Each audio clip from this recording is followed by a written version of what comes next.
হ্যাঁ, ওয়ালাইকুম আসসালাম। কী অবস্থা সবাই? কেমন আছেন সবাই? আশা করি সবাই খুব ভালো আছেন।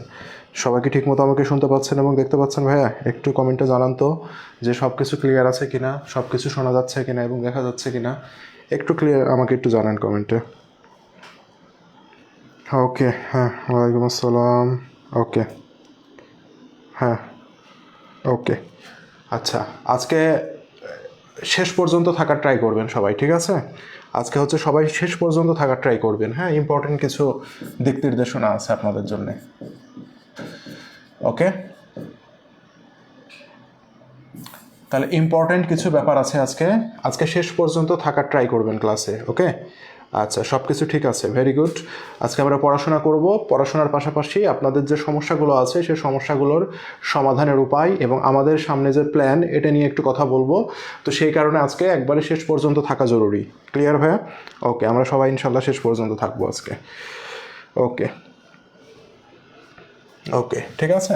তাহলে প্রতিদিনের মতো আবার একই কথা বলি, সেটা হচ্ছে অতিরিক্ত কোনো কথাবার্তা আমরা বলবো না, ওকে? অতিরিক্ত কোনো কথাবার্তা বলবো না, আমরা হচ্ছে ডিরেক্ট ক্লাসে চলে যাব। ক্লাসে যেই টপিকে কথা হবে সেই টপিক নিয়ে আলোচনা করব, বাইরে কোনো প্রশ্ন করা যাবে না। দেন শেষে যে আমি সুযোগ দিব, হ্যাঁ, বাইরে প্রশ্ন করার, ওকে? শরীরটা খুব ভালো না, সারা রাত ঘুমাইনি, সারাদিনও ঘুমাইনি, দেখ খুব ব্যস্ততা। তো ঘুম আসছে এখন আর কি। ক্লাসের শুরুতে আপনাদের সন্ধ্যার পর থেকে বসে আবার স্লাইড ডিজাইনার রেডি করে দিয়েছিল, ওটাকে আবার কাটছাট করে সুন্দর মতো করে নিজের মতো করে সাজাইলাম। তো শরীরটা খুব ভালো না। আর এমন কোনো কর্মকাণ্ড ঘটায়েন না যাতে করে খারাপ কথা শুনতে হয়, ঠিক আছে? আবার প্রতিদিনের মতো একই কথা বলে দিলাম। আচ্ছা, কতজন আসছে? 9টা 3 মিনিট বাজে, ওকে? আচ্ছা, 9টা 3 মিনিট যেহেতু বাজে, সবাই মনে হয় চলে আসবে। আচ্ছা, তো আমরা আজকে শেষ পর্যন্ত থাকার ট্রাই করবো ভাইয়া, ঠিক আছে? আপনারা দেখেন, ক্লাস যারা করে রেগুলার তারা কিন্তু সব ইনফরমেশনগুলোই জানে, তাদেরকে সব কিছু ক্লাসে আমি যেদিনই আসি বলে দিই আমি। আর হচ্ছে কিছু ছেলে মেয়ে আছে ক্লাস করে না, কিছু করে না, মানে সারাক্ষণ খালি ডিস্টার্ব করতে থাকে, ভাইয়া ক্লাসের লিঙ্ক পাচ্ছি না, এক্সাম দিব কোথায়, পিডিএফ লিঙ্ক কোথায়। তো যারা ক্লাস করে তারা তো অলরেডি এই ব্যাপারটা বুঝতে পেরেছেন যে ক্লাস লিঙ্ক পিডিএফ লিঙ্ক কই থাকে। বুঝেন না এই জিনিসটা? বলেন তো ভাইয়া। তো এই জিনিসটা আমার মনে হয় বোঝা উচিত, কিন্তু কিছু কিছু ছেলে মেয়ে থাকে তারা জাস্ট অযথা এসে ঝামেলা করে, ওকে? আচ্ছা, তাহলে আজকে হচ্ছে আমাদের 3 নম্বর অ্যাকাউন্টিং লেকচার 3 ইম্পর্টেন্ট, হ্যাঁ? Accounting lecture 3। তো লেকচার 3 হচ্ছে অনেক ইম্পর্টেন্ট আমাদের জন্য আজকে, যেটা আমরা পড়বো লেকচার 3, ওকে? লেকচার 3-তে কি আছে আমাদের? লেকচার 3-তে আছে আমাদের হিসাব সমীকরণ, ওকে? লেকচার 3-তে আছে আমাদের হিসাব সমীকরণ, আর হিসাব সমীকরণের উপরে লেনদেনের প্রভাব, ওকে? লেনদেনের প্রভাব আছে। তো এটা নিয়ে আমরা মেনলি আজকে আলোচনা করব। দেখতে খুব সহজ টপিক মনে হইলেও টপিকটা কিন্তু মোটেও সহজ না, ওকে? মানে মোস্ট ইম্পর্টেন্ট একটা টপিক, এটা আসলে খুব একটা সহজ না, ঠিক আছে? আচ্ছা, হ্যাঁ, অনেক সুন্দর করে গোছানোর ট্রাই করছি, সেই কারণে আরও কিভাবে সুন্দর করা যায় সেটা নিয়ে মানে খুব মাথা খারাপ, এবং সারাদিন এটা নিয়ে ধরেন এই করছি, হ্যাঁ? এই যে ধরেন ক্লাসে আসবো এখন, ক্লাস নিব আমি, আর এই ক্লাসের ফাঁকে আমাকে মেসেজ দিবে, তাহলে এরা কারা বলেন? আচ্ছা, তাহলে আমরা আর কথা না বলি, আমরা একটু পড়াশোনায় চলে যাই, ঠিক আছে ভাইয়া? দেখেন দেখেন, তাহলে আমরা পড়াশোনায় চলে গেলাম। তো এখানে আমাদের দেখেন হিসাব সমীকরণ, তাই না? হিসাব সমীকরণকে ইংরেজিতে বলা হয় অ্যাকাউন্টিং ইকুয়েশন, রাইট? হিসাব সমীকরণকে ইংরেজিতে কি বলছি আমরা? অ্যাকাউন্টিং ইকুয়েশন, তাই না? আচ্ছা, কি বলেছে একজন? স্যার, শুধু অ্যাকাউন্টিং এক্সাম দিতে পারছি, অন্য সাবজেক্টের এক্সাম দিতে পারছি না। যদি একটু বলতেন ভাই। সব সেকশন করা আছে, অ্যাকাউন্টিং, বাংলা, ইংরেজি, একটু চোখ বোলাবেন, হয় উপরে না হলে নিচে, সব সাবজেক্টের নাম লেখা আছে। ক্লিক দিবেন, একেবারে সব সাবজেক্টের বিষয়গুলো চলে আসবে। শেষ পর্যন্ত থাকেন, দেখাই দিব, আজকেও দেখাই দিব, ঠিক আছে? আচ্ছা, তাহলে দেখেন, আমরা হচ্ছে হিসাব সমীকরণকে ইংরেজিতে বলে অ্যাকাউন্টিং ইকুয়েশন। ইকুয়েশন মানে সমীকরণ, সবাই জানেন। তাহলে দেখেন, যে সমীকরণের মাধ্যমে একটি প্রতিষ্ঠানের, আমরা কি বলছি, একটি প্রতিষ্ঠানের আর্থিক অবস্থা, একটি প্রতিষ্ঠানের আর্থিক অবস্থা অর্থাৎ সম্পদ দায় ও মালিকানা সত্ত্ব প্রকাশ পায়, তাকে হিসাব সমীকরণ বলে, ওকে? তাহলে হিসাব সমীকরণ কাকে বলে এটা রিটেনে আসতে পারে আপনাদের, ঠিক আছে ভাইয়া? হিসাব সমীকরণ কাকে বলে এটা আমাদের রিটেনে আসতে পারে। তাহলে আমরা সুন্দর করে দেখছি কি, যে সমীকরণের মাধ্যমে একটি প্রতিষ্ঠানের আর্থিক অবস্থা প্রকাশ পায়। কি প্রকাশ পায় ভাইয়া? আর্থিক অবস্থা প্রকাশ পায়, রাইট? এই যে দেখেন, এ সমান এল প্লাস ওই, এটাই তো হিসাব সমীকরণ, তাই না ভাইয়া? তাহলে দেখেন, এটাই যে আমাদের হিসাব সমীকরণ। তো এই হিসাব সমীকরণ দ্বারা কি প্রকাশ পায় যদি প্রশ্ন করে, উত্তর হবে আর্থিক অবস্থা প্রকাশ পায়, রাইট? এখন আর্থিক অবস্থা প্রকাশ করতে আপনার কি লাগবে? হিসাব সমীকরণের উপাদানগুলো লাগবে। তো আমরা জানি মৌলিক হিসাব সমীকরণ উপাদান তিনটা, সম্পদ, দায় এবং মালিকানা সত্ত্ব। তাহলে এখন যদি আপনাকে প্রশ্ন করে যে আর্থিক অবস্থা প্রকাশ পায় কোন কোন উপাদান দিয়ে, আপনি বলবেন সম্পদ, দায়, মালিকানা সত্ত্ব দিয়ে। ঠিক আছে ভাইয়া? হিসাব সমীকরণের মাধ্যমে কি প্রকাশ পায়? একটি প্রতিষ্ঠানের আর্থিক অবস্থা প্রকাশ পায়। আমার মনে হয় এটা আমরা সবাই জানতাম, তাই না? আচ্ছা, এখন দেখেন এখানে আর কিছু গুরুত্বপূর্ণ জিনিস দেখি আমরা। হিসাব সমীকরণের ভিত্তি হলো দুতরফা দাখিলা পদ্ধতি। দেখছেন হিসাব সমীকরণটা আসছে অ্যাকচুয়ালি কোথায় থেকে, কিসের উপরে বেস করে অ্যাকচুয়ালি হিসাব সমীকরণটা আসছে? এটা হচ্ছে দুতরফা দাখিলা পদ্ধতির উপরে ভিত্তি করে আমাদের কি আসছে, হিসাব সমীকরণটা আসছে। সেজন্য আমরা বলছি হিসাব সমীকরণের ভিত্তি হচ্ছে দুতরফা দাখিলা পদ্ধতি। প্রতিটি লেনদেন হিসাব সমীকরণকে প্রভাবিত করে। এটার অর্থ কি ভাইয়া? প্রতিটা লেনদেন হিসাব সমীকরণকে প্রভাবিত করে। এটার অর্থ হচ্ছে লেনদেন হতে হলে অবশ্যই হিসাব সমীকরণকে প্রভাবিত করতে হবে, অর্থাৎ হিসাব সমীকরণের পরিবর্তন হতে হবে। প্রভাবিত করা মানে কি? হিসাব সমীকরণের উপাদানগুলো পরিবর্তন করা। যদি হিসাব সমীকরণের উপাদানগুলো পরিবর্তন না হয় তাহলে তাকে আমরা লেনদেন বলতে পারবো না। আর এই প্রভাবিত হওয়া মানেই হচ্ছে হিসাব সমীকরণের উপাদানগুলোর পরিবর্তন হওয়া। ঠিক আছে ভাইয়া? তাহলে এখানে আমরা কি জানলাম? হিসাব সমীকরণের ভিত্তি হলো কি? দুতরফা দাখিলা পদ্ধতি। আর প্রতিটি লেনদেন হিসাব সমীকরণকে প্রভাবিত করে। ঠিক আছে? আচ্ছা, এতটুকু জানলেই হবে আমাদের হিসাব সমীকরণ থেকে। ঠিক আছে? আচ্ছা, এবার আসি আমরা নেক্সটে যাই। দেখেন এই জায়গা থেকে আমাদের প্রশ্ন আসে কিন্তু আমরা আবার ভুল করে যাই। হ্যাঁ, এই প্রশ্নগুলো আসলে ভুল করা উচিত না। দেখেন মৌলিক বা মূল হিসাব সমীকরণ আমরা সবাই জানি এ সমান এল প্লাস ওই, তাই না ভাইয়া? এটা আমরা তো সবাই জানি, তাই তো নাকি? না জানি না? বলেন। এ সমান এল প্লাস ওই, তাই না? এ মানে হচ্ছে অ্যাসেট, যেটাকে আমরা বলি সম্পদ। দায়, এই দায় মানে কিন্তু বহি দায়, আমরা দ্বিতীয় ক্লাসে পড়ে এসেছি। ইংরেজি করলে হয় লাইবিলিটি, ওকে? ইংরেজি সহ জানতে হবে। আর মালিকানা সত্ত্ব, যেটাকে আমরা অন্তদায় বলি, ইংরেজিতে কি বলা হয়? ওনার ইকুইটি, তাই না ভাইয়া? ওতে হচ্ছে ওনার, ইতে হচ্ছে ইকুইটি। তাহলে এটা যদি হিসাব সমীকরণ হয় তাহলে আমরা দেখেন কি লিখেছি, মৌলিক বা মূল হিসাব সমীকরণের উপাদান হচ্ছে তিনটি, যথা সম্পদ, দায় এবং মালিকানা সত্ত্ব। ঠিক আছে? এটা আমরা ভাইয়া সবাই জানি, কিন্তু এখান থেকে প্রশ্ন কেমন করে আসে জানেন? বিগত সালে প্রশ্ন এসেছে। দেখেন বিগত সালে আমাদের প্রশ্ন এসেছে, সমীকরণ তো এটা, তাই না? এ সমান এল প্লাস ওই, ওকে?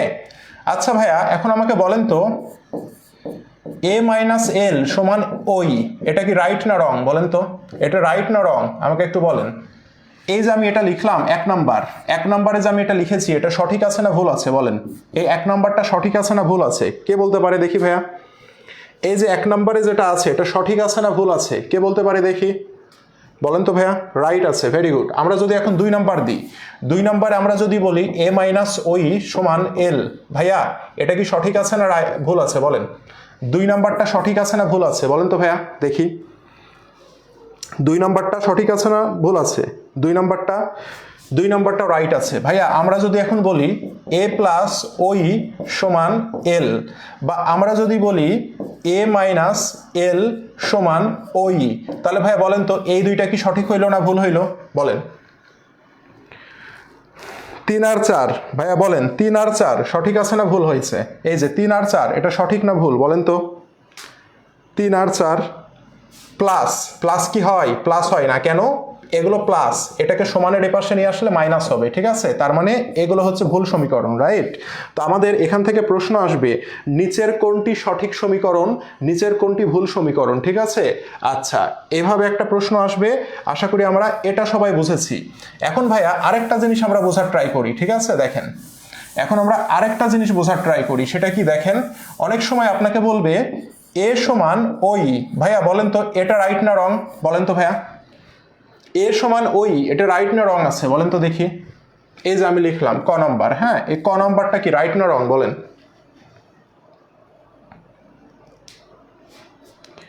ভাই বলেন তো এ সমান ওই এটা রাইট না রং? বলেন। এটাও রাইট আছে। ঠিক আছে? কারণ কি? দেখেন আমার যদি প্রতিষ্ঠানে দায় না থাকে তাহলে কি হবে? সম্পদ সমান মালিকানা সত্ত্ব হবে না? আবার আমি কি এটা বলতে পারি এ সমান এল? এটাও কিন্তু বলতে পারি, রাইট? এটাও কিন্তু বলতে পারি। তো এগুলোও কিন্তু আমার রাইট, বুঝছেন? এগুলো রাইট। যেমন আমরা দেখেন আমরা যদি বলি মালিক মূলধন নিয়ে আসলো, ঠিক আছে, মালিক কর্তৃক মূলধন আনয়ন, তাই না, মালিক কর্তৃক মূলধন আনয়ন, এটা যদি আমরা বলি তাহলে কি হবে বলেন তো? এ সমান ওই হয় না? তাহলে সম্পদ বৃদ্ধি পায়, মালিকানা সত্ত্ব বৃদ্ধি পায়, রাইট আছে না? আছে তো না, রাইট নাকি? তাহলে এমনও যদি থাকে তাহলে এগুলোও কিন্তু রাইট, কারণ আমার দায় নাই থাকতে পারে, প্রতিষ্ঠানে দায় নাই থাকতে পারে, মালিকানা সত্ত্ব নাই থাকতে পারে ক্ষেত্র বিশেষে, ঠিক আছে? তাহলে আমরা এগুলোও কিন্তু রাইট, কিন্তু আমরা ভুল কোনগুলো হবে? কখনো এরকম হবে না এ প্লাস ওই সমান এল, কারণ এটা মূল সমীকরণ থেকে আমরা যদি গণিতের ফরম্যাটে ফেলি তাহলে এটা কখনো হয় না, তাই না ভাইয়া? তাহলে এগুলো কিন্তু হতে পারে আমাদের, ওকে? এই জিনিসগুলো একটু মাথায় রাখবো আমরা, ঠিক আছে? এ মাইনাস ই সমান এল কিভাবে ভাই? এ মাইনাস এল সমান ই কিভাবে? এটা এটা এটা এটা জানেন না? এ সমান ওই যদি হয় তাহলে এটাকে কি আমরা লিখতে পারি না? ক্লাস 3-তে পড়েননি? বলেন, এটা তো ক্লাস 1-এ শেখানো হয়। সমানের এই পাশে যদি প্লাস, এই যে এর আগে প্লাস আছে না, তো সমানের এই পাশে যদি নিয়ে আসি, এই যে সমান, সমানের এই পারে নিয়ে আসলাম, তাহলে এটা কি হয়ে যাবে? মাইনাস হয়ে যাবে না? বলেন, এগুলোও কি শিখাইতে হবে ভাই? বলেন তো। আচ্ছা, তাহলে এই জিনিসগুলো একটু খেয়াল রাখবেন, ঠিক আছে? এবার দেখেন, সমীকরণকে যদি আমরা বর্ধিত করি, এই জায়গা থেকে প্রশ্ন আসে, ঢাবি রিটেনে প্রশ্ন আসে, দেখেন বর্ধিত হিসাব সমীকরণ করলে অ্যাসেট সমান লাইবিলিটি, আর আমরা যখন ওইকে যখন আমরা ভেঙে ফেলি তখন আমরা 4টা উপাদান পাই। সেটা হচ্ছে ক্যাপিটাল মানে হচ্ছে মূলধন, রেভিনিউ মানে হচ্ছে আয়, এক্সপেন্স মানে ব্যয়, আর ড্রয়িংস মানে হচ্ছে উত্তোলন, রাইট ভাইয়া? তাহলে মালিকানা সত্ত্বকে ভাঙলে আমরা কয়টা উপাদান পাচ্ছি ভাইয়া? মালিকানা সত্ত্বকে ভাঙলে আমরা 4টা উপাদান পাচ্ছি, অর্থাৎ মূলধন, আয়, ব্যয় আর উত্তোলন। এই 4টা মিলে আমাদের কি তৈরি হচ্ছে? এই 4টা মিলে আমাদের মালিকানা সত্ত্ব তৈরি হচ্ছে, ঠিক আছে? সবাই ক্লিয়ার ভাইয়া? তাহলে এই 4টা উপাদান মিলে আমাদের কি হচ্ছে? হ্যাঁ, মালিকানা সত্ত্ব না থাকলে দুইটা সমান হবে, রাইট? তাহলে এই 4টা উপাদান মিলে আমাদের কি তৈরি হচ্ছে ভাইয়া? মালিকানা সত্ত্ব তৈরি হচ্ছে। তো গত বছর একটা প্রশ্ন দিয়েছিল, অনেকে ভুল করে আসছে, ধরতেই পারেনি প্রশ্নটা। দেখেন, এই 4টা মিলে আমাদের ওই মালিকানা সত্ত্ব তৈরি হচ্ছে। তো 4টার মধ্যে মূলধনের আগে প্লাস আছে, আয়ের আগে প্লাস আছে, তাই না ভাইয়া? তার মানে মূলধন এবং আয় মালিকানা সত্ত্বকে কি করে ভাইয়া? বৃদ্ধি করে, রাইট? এই দুইটার আগে যোগ আছে, তার মানে কি এই দুইটা মালিকানা সত্ত্বকে বৃদ্ধি করে। আর ব্যয় আর উত্তোলন এই দুইটার আগে মাইনাস আছে, দ্যাট মিনস এই দুইটা মালিকানা সত্ত্বকে কি করে বলেন তো? হ্রাস করে, ঠিক আছে? তাহলে দেখেন, এই কথাটাই বলা হয়েছে, মূলধন এবং আয় মালিকানা সত্ত্বকে বৃদ্ধি করে, আর ব্যয় এবং উত্তোলন মালিকানা সত্ত্বকে হ্রাস করে। সবাই কি বুঝতে পেরেছি? এই পয়েন্টটা ভেরি ভেরি ইম্পর্টেন্ট, এই পয়েন্টটা ভেরি ভেরি ইম্পর্টেন্ট। গতবার এই পয়েন্ট থেকে একটা প্রশ্ন দিয়েছিল রিটেনে, গতবার এই পয়েন্ট থেকে রিটেনে একটা প্রশ্ন দিয়েছিল। সে প্রশ্নটা কি জানেন? প্রশ্নটা দিয়েছিল এইরকম, ঠিক আছে? প্রশ্নটা দিয়েছিল এরকম, মালিকানা সত্ত্বের উপর ব্যয়ের প্রভাব কি? ব্যয়ের প্রভাব কি ভাইয়া বলেন তো? মালিকানা সত্ত্বের উপরে ব্যয়ের প্রভাব কি? কে বলতে পারে দেখি? ভাইয়া বলেন তো, মালিকানা সত্ত্বের উপরে ব্যয়ের প্রভাব কি? কে বলতে পারে দেখি? ভাইয়া বলেন, মালিকানা সত্ত্বের উপরে ব্যয়ের প্রভাব কি? কে বলতে পারে ভাইয়া? বলেন, মালিকানা সত্ত্বের উপরে ব্যয়ের প্রভাব কি? কে বলতে পারে? মালিকানা সত্ত্বের উপরে ব্যয়ের প্রভাব, তাহলে ব্যয় মালিকানা সত্ত্বকে কি করে ভাইয়া? ব্যয় মালিকানা সত্ত্বকে হ্রাস করে। তো এই প্রশ্নটা দিয়েছিল, এতটুকু লিখলে আমার ঢাকা ইউনিভার্সিটি রিটার্নে 1 মার্কস। তো এটাই সবার মাথা খারাপ করে দিয়েছে, ভাইয়া ব্যয়ের সাথে মালিকানা সত্ত্বের আবার প্রভাব কি? মাথা খারাপ হয়ে গেছে। তাহলে মাথা খারাপ হইলে হবে বলেন তো ভাই? এটা জানা জিনিস, কিন্তু আমরা উত্তর করে আসতে পারিনি, তাই না? জানা জিনিস আমরা কি করতে পারিনি? আমরা উত্তর করতে পারিনি। তাহলে এগুলো কিন্তু ভাইয়া করা যাবে না, ঠিক আছে? আবার যদি এবার যদি ব্যয় না দিয়ে যদি বলে আয়ের উপরে মালিকানা সত্ত্বের প্রভাব কি? আয়ের উপরে, তাহলে আয় হচ্ছে মালিকানা সত্ত্বকে কি করে? আয় মালিকানা সত্ত্বকে বৃদ্ধি করে, রাইট ভাইয়া? তাহলে এই জিনিসগুলো একটু সুন্দর করে মাথায় রাখতে হবে, ঠিক আছে? হ্যাঁ, রিটেনে এসেছিল। তাহলে আমরা প্রভাব বুঝতে পেরেছি। এখন দেখেন, এখন দেখেন আমরা যখন এক মালিকানা ব্যবসা, কি ব্যবসা ভাইয়া? এক মালিকানা। এক মালিকানা ব্যবসায়ের হিসাব সমীকরণটা কেমন হয়? এক মালিকানা ব্যবসায়ের হিসাব সমীকরণটা হয় এ সমান এল প্লাস ওই, ওই, এই যে ওই মানে এক মালিকানা সত্ত্বকে এখানে বলবো আমরা মালিকানা সত্ত্ব, ওই মানে মালিকানা সত্ত্ব, ঠিক আছে। ওতে হচ্ছে ওনার্স, ইতে হচ্ছে ইকুইটি, বাংলা করলে হয় মালিকানা সত্ত্ব, ঠিক আছে। যখন অংশীদারি ব্যবসাতে মালিকানা সত্ত্বকে কি বলে জানেন? ওই বলবে না, এরা বলবে পিই। ভাইয়া পিই মানে কি? পি মানে হচ্ছে অংশীদারি ব্যবসাতে মালিকানা সত্ত্বের নাম হবে অংশীদারদের সত্ত্ব। কারণ অংশীদারি ব্যবসার মালিকদেরকে কি বলা হয়? অংশীদার বলা হয়। এখন ভাইয়া এই পিমি মানে কি? পি মানে হচ্ছে পার্টনার্স ইকুইটি। কি বলা হয়? Partners equity. তাহলে ভাইয়া এখন আপনাকে যদি কেউ প্রশ্ন করে যে অংশীদারি ব্যবসার মালিকানা সত্ত্বকে কি বলে, তাহলে উত্তর কি হবে বলেন তো ভাইয়া? অংশীদারি ব্যবসার মালিকানা সত্ত্বকে কি আমরা ওই বলতে পারবো? ওই বলতে পারবো না, আমরা কি বলবো? পি বলবো। কেন ভাইয়া? কারণ অংশীদারি ব্যবসার মালিকদেরকে বলা হয় অংশীদার বা পার্টনার, সেজন্য আমাকে বলতে হবে পার্টনার্স ইকুইটি। সবাই কি বুঝতে পারছি ভাইয়া? সবাই কি বুঝতে পারছি এটা? বলেন, সবাই কি এটা বুঝতে পেরেছি ভাইয়া? হ্যাঁ, অংশীদারদের সত্ত্ব। ওকে। এখন ভাইয়া ব্যাপারটা এমন হইতে পারে কোম্পানি ব্যবসা আবার কি ক্ষতি করলো, তাই না? যদি বলে যৌথ মূলধনী কোম্পানির অংশীদারদেরকে কি বলা হয়? যৌথ মূলধনী কোম্পানি। তাহলে যৌথ মূলধনী কোম্পানির ব্যবসার ক্ষেত্রে আমরা বলবো সম্পদ সমান এল প্লাস এসি। ভাইয়া এসি মানে কি? এসি মানে হচ্ছে শেয়ার হোল্ডারদের সত্ত্ব। কি ভাইয়া? শেয়ার হোল্ডারদের সত্ত্ব, রাইট। এখন এসতে কি ভাইয়া? Share holders equity. বোঝা গেছে ভাইয়া? Share holders equity. তাহলে ওই কখন বলবো? এক মালিকানা ব্যবসার ক্ষেত্রে। পি কখন বলবো? অংশীদারির ক্ষেত্রে। আর এসি কখন বলবো? কোম্পানি ব্যবসার ক্ষেত্রে। কনসেপ্ট কি ক্লিয়ার ভাইয়া? সবাই বলেন তো, এই কনসেপ্টটা কি ক্লিয়ার সবার? রাইট। সবাই কি বুঝতে পেরেছি ভাইয়া? ওকে, থ্যাংক ইউ। সবাই বুঝতে পেরেছি তাই না? Share holder security, very good. এখন দেখেন এগুলো বাসায় পড়বেন, বর্ধিত রূপ কি, নারী কি রূপ কি, এগুলো পড়বেন, ঠিক আছে। এখন দেখেন, এখন হচ্ছে আমাদের যেটা শিখতে হবে সেটা হচ্ছে লেনদেনের উপরে আর্থিক অবস্থার পরিবর্তনকে দুই ভাগে ভাগ করা যায়, ঠিক আছে। এখন আমরা শিখব লেনদেনের উপরে যে সমীকরণের প্রভাব সেটাকে দুই ভাগে ভাগ করা যায়। ভেরি ভেরি ইম্পর্টেন্ট, এখান থেকে প্রশ্ন আসার সম্ভাবনা বেশি। ওকে, দেখেন লেনদেনের ওপর আর্থিক অবস্থার পরিবর্তনকে আমরা দুই ভাবে ভাগ করতে পারি। নাম্বার 1 গুণগত বা কাঠামোগত পরিবর্তন, নিড বা পরিমাণগত পরিবর্তন। ভাইয়া এগুলো সম্পর্কে আমরা কে কে জানি বলেন? বলেন। পারেন না বলেই তো শিখতে আসছেন, পারলে কি আমাকে টাইম দিতেন, শিখতে আসতেন? বলেন। তাহলে আমাদের লেনদেনের উপরে যে আর্থিক অবস্থার পরিবর্তন সেটাকে আমরা কয় ভাগে ভাগ করব? দুই ভাবে ভাগ করব। একটা হচ্ছে গুণগত বা কাঠামোগত পরিবর্তন, আর একটা হচ্ছে নিড বা পরিমাণগত পরিবর্তন। ওকে, আচ্ছা। তাহলে ভাইয়া গুণগত পরিবর্তন কোনটা আর কাঠামোগত পরিবর্তন কোনটা? দেখেন, আমরা যদি বলি আসবাবপত্র ক্রয়, ঠিক আছে, দেখেন আসবাবপত্র ক্রয় 10,000 টাকা। তাহলে একে যদি আমরা সমীকরণের পরিবর্তন দেখাই তাহলে কি হবে দেখেন তো? এ প্লাস ওই, তাই না? আসবাবপত্র কি হিসাব? সম্পদ হিসাব। আসবাবপত্র ক্রয় করলে কি হবে? 10,000 টাকার সম্পদ বৃদ্ধি পাবে। এই সম্পদের নাম কি? এই সম্পদের নাম হচ্ছে আসবাবপত্র। ওকে, আর আসবাবপত্রটা কি দিয়ে ক্রয় করছেন? নগদ টাকায় ক্রয় করছেন, তাই না ভাইয়া? তাহলে নগদান হিসাব কি হবে? কমে যাবে 10,000 টাকা, তাই না ভাইয়া? দেখেন, আর এপারে কি থাকছে? এপারে কিছুই বসলো না, জিরো হলো।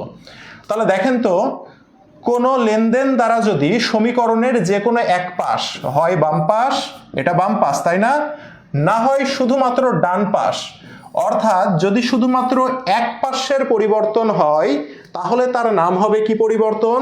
গুণগত বা কাঠামোগত পরিবর্তন। ভাইয়া বলেন তো, এই যে আসবাবপত্রটা আমি ক্রয় করলাম এটা দ্বারা এই যে আমরা যদি সমান দিয়ে দুইটা ভাগ করি তাহলে বলেন তো পরিবর্তনটা আমার শুধুমাত্র একদিকে হলো না? একদিকে পরিবর্তন হয়েছে, এই পাশে কোনো পরিবর্তন হয়নি। তাহলে যে কোনো এক পাশে যদি পরিবর্তন হয় তাহলে তাকে আমরা বলবো গুণগত পরিবর্তন বা কাঠামোগত পরিবর্তন। সবাই কি বুঝতে পেরেছি ভাইয়া? কনসেপ্ট ক্লিয়ার ভাইয়া? শুধুমাত্র দেখেন সম্পদে পরিবর্তন হচ্ছে, এক পাশে একবার সম্পদ বাড়ছে, একবার সম্পদ কমছে, তাহলে এটাকে আমরা কি পরিবর্তন বলবো? গুণগত বা কাঠামোগত পরিবর্তন বলবো। Concept clear? তাহলে গুণগত বা কাঠামোগত বুঝতে পেরেছি? ওকে, এখন যদি আমি আপনাকে বলি, দেখেন তো ভাইয়া, বেতন প্রদান 10,000 টাকা, তাহলে বেতন প্রদান যখন আমি 10,000 টাকা করব, এ সমান এল প্লাস ওই, তাই না ভাইয়া? বেতন কি ভালোবাসা দিয়ে প্রদান করব না টাকা দিয়ে বলেন তো? অবশ্যই টাকা দিয়ে, সে কারণে 10,000 টাকা নগদ টাকা নামে সম্পদ কমে যাবে। আর কি প্রদান করছি? বেতন প্রদান করছি। বেতন কি হিসাব? ব্যয় হিসাব। তাহলে ব্যয় যদি হয়, ব্যয় কি করে? মালিকানা সত্ত্বকে কমিয়ে দেয়, রাইট না ভাইয়া? একটু আগে কি শিখলাম আমরা? ব্যয় হিসাব মালিকানা সত্ত্বকে হ্রাস করে, একটু আগে শিখলাম না? তাহলে দেখেন তো ভাইয়া, এবার আমার পরিবর্তনটা একদিকে হলো না দুদিকে হলো? এবার আমার পরিবর্তন দেখেন সমানের এই পারেও হয়েছে, আবার সমানের এই পাশেও হয়েছে, তাই না? অর্থাৎ উভয় পাশে পরিবর্তন হয়েছে, তাই না? উভয় পাশে যদি পরিবর্তন হয় তাহলে কি হবে? এটাকে আমরা কি পরিবর্তন বলবো বলেন তো ভাইয়া? বলেন। উভয় পাশে যদি পরিবর্তন হয় তাহলে তাকে আমরা বলবো নিট পরিবর্তন বা পরিমাণগত পরিবর্তন। সবাই কি বুঝতে পেরেছি?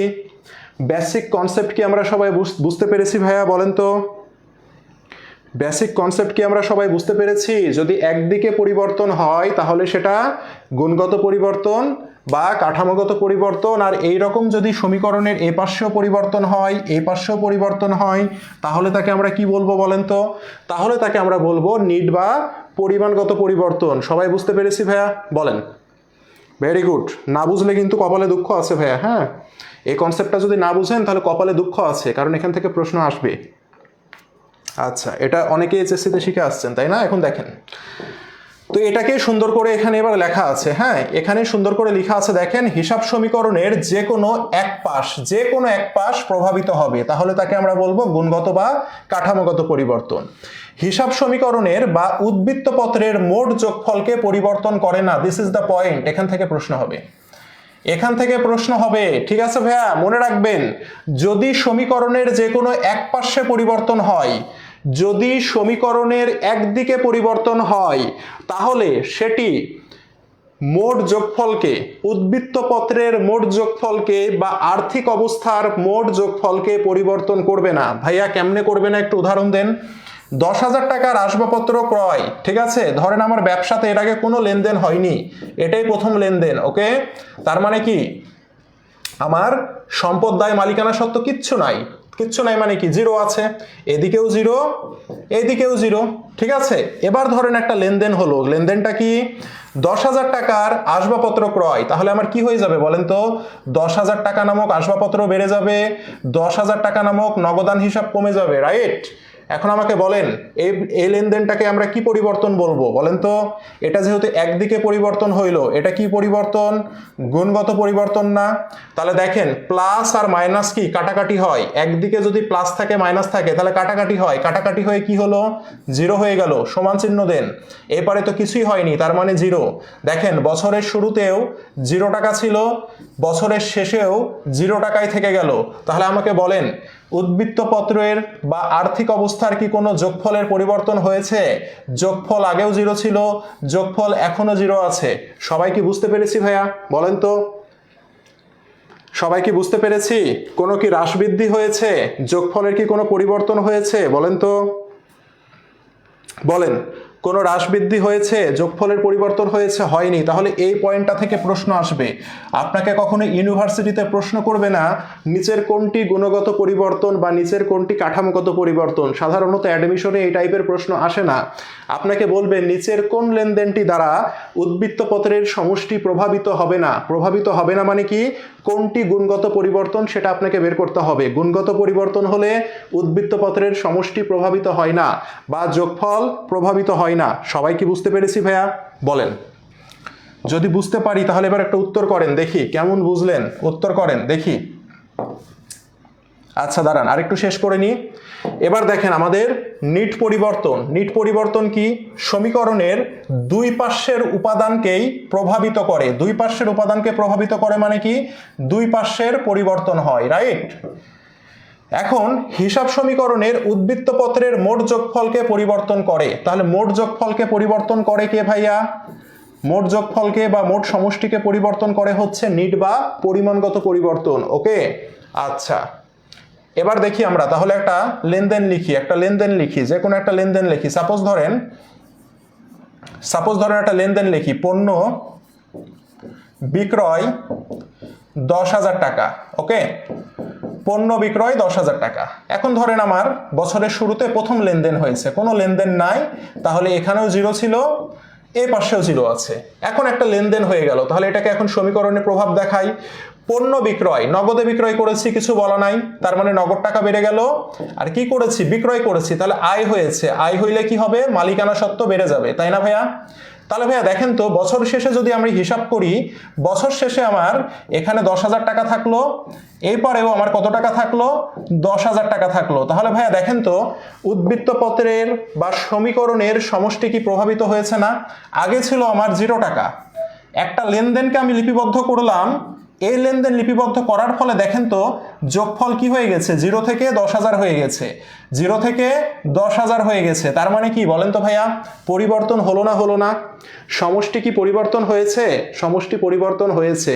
তাহলে সমষ্টি যদি পরিবর্তন হয়, তাহলে কয় পার্শ্বের পরিবর্তন দ্বারা সমষ্টি পরিবর্তন হয় বলেন? দুই পাশ।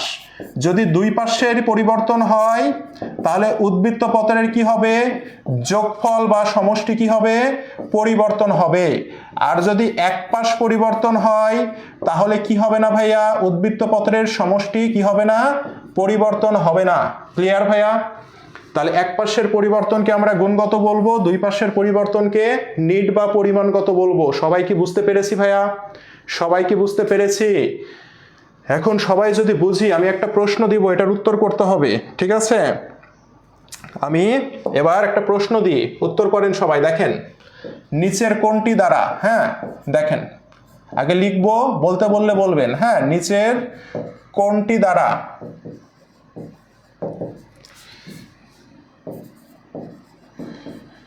উদ্বৃত্ত পত্রের সমষ্টির পরিবর্তন হবে। ওকে, নিচের কোনটি দ্বারা উদ্বৃত্ত পত্রের সমষ্টির পরিবর্তন হবে? ভাইয়া পরিবর্তন হবে বলেছে, তাহলে আমাকে বলেন তো, আমাকে কি এক পার্শ্বের পরিবর্তন বের করতে হবে না দুই পার্শ্বের? কে বলতে পারে দেখি? আমার আগে প্রশ্নটা বুঝেন, আগে অপশন পড়ে। আমাকে বলেছে নিচের কোনটি দ্বারা উদ্বৃত্ত পত্রের সমষ্টি পরিবর্তন হবে, তাহলে আমাকে বলেন তো, এক পার্শ্বের পরিবর্তন দ্বারা সমষ্টির পরিবর্তন হয় না দুই পার্শ্বের পরিবর্তন দ্বারা সমষ্টির পরিবর্তন হয়? কে বলতে পারে দেখি? এক পার্শ্বের পরিবর্তন বের করতে হবে না দুই পার্শ্বের? কে বলতে পারে দেখি তো ভাইয়া? আসানুর দুই পার্শ্বে, তানজিল দুই পার্শ্বে, ইসরাত জাহান দুই পার্শ্বে। আরে ভেরি গুড, থ্যাংক ইউ। এই তো বুঝতে পেরেছেন, এটা হচ্ছে প্রশ্ন ধরা। আমি যখন প্রশ্ন সলভ করাবো না, টেকনিক শেখাই দেবো। এই কারণে হচ্ছে আমার স্টুডেন্টরা ভালো করবে, পড়াবে সবাই একই সিস্টেমে, কিন্তু আমি একটা জায়গাতে ভাইয়া টাচ করা শেখাবো যখন আমি প্রশ্ন সলভিংয়ে যাব। এখন তো আমি পড়াচ্ছি, যখন আমি প্রশ্ন সলভিংয়ে যাব তখন আমার প্রশ্ন সলভিংয়ের টেকনিকটাই আলাদা, ঠিক আছে? আমি যেমনে বলবো এইভাবে, আগে ফ্রাস্ট্রেটেড হয়ে যায়, হোক করে উত্তর করা যাবে না ভাইয়া। আগে প্রশ্নটা বুঝেন, দেন আমরা উত্তরে হিট করব। দ্যাট মিনস আমার কি চাচ্ছে? দুই পার্শ্বের। ভেরি গুড, এতটুকু ক্লিয়ার, তার মানে আমার কনসেপ্ট ক্লিয়ার। এখন এই কনসেপ্টটাকে আমি অ্যাপ্লাই করব, তাহলে উত্তর পেয়ে যাব। ওকে, এখন দেখি, আমি অপশন লিখি। নাম্বার 1,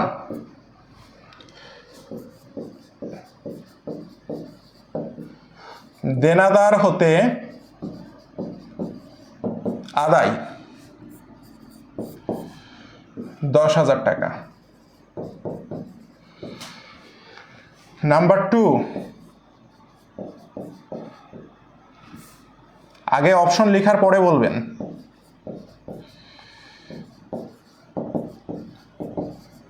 পাওনাদারকে প্রদান 10,000 টাকা।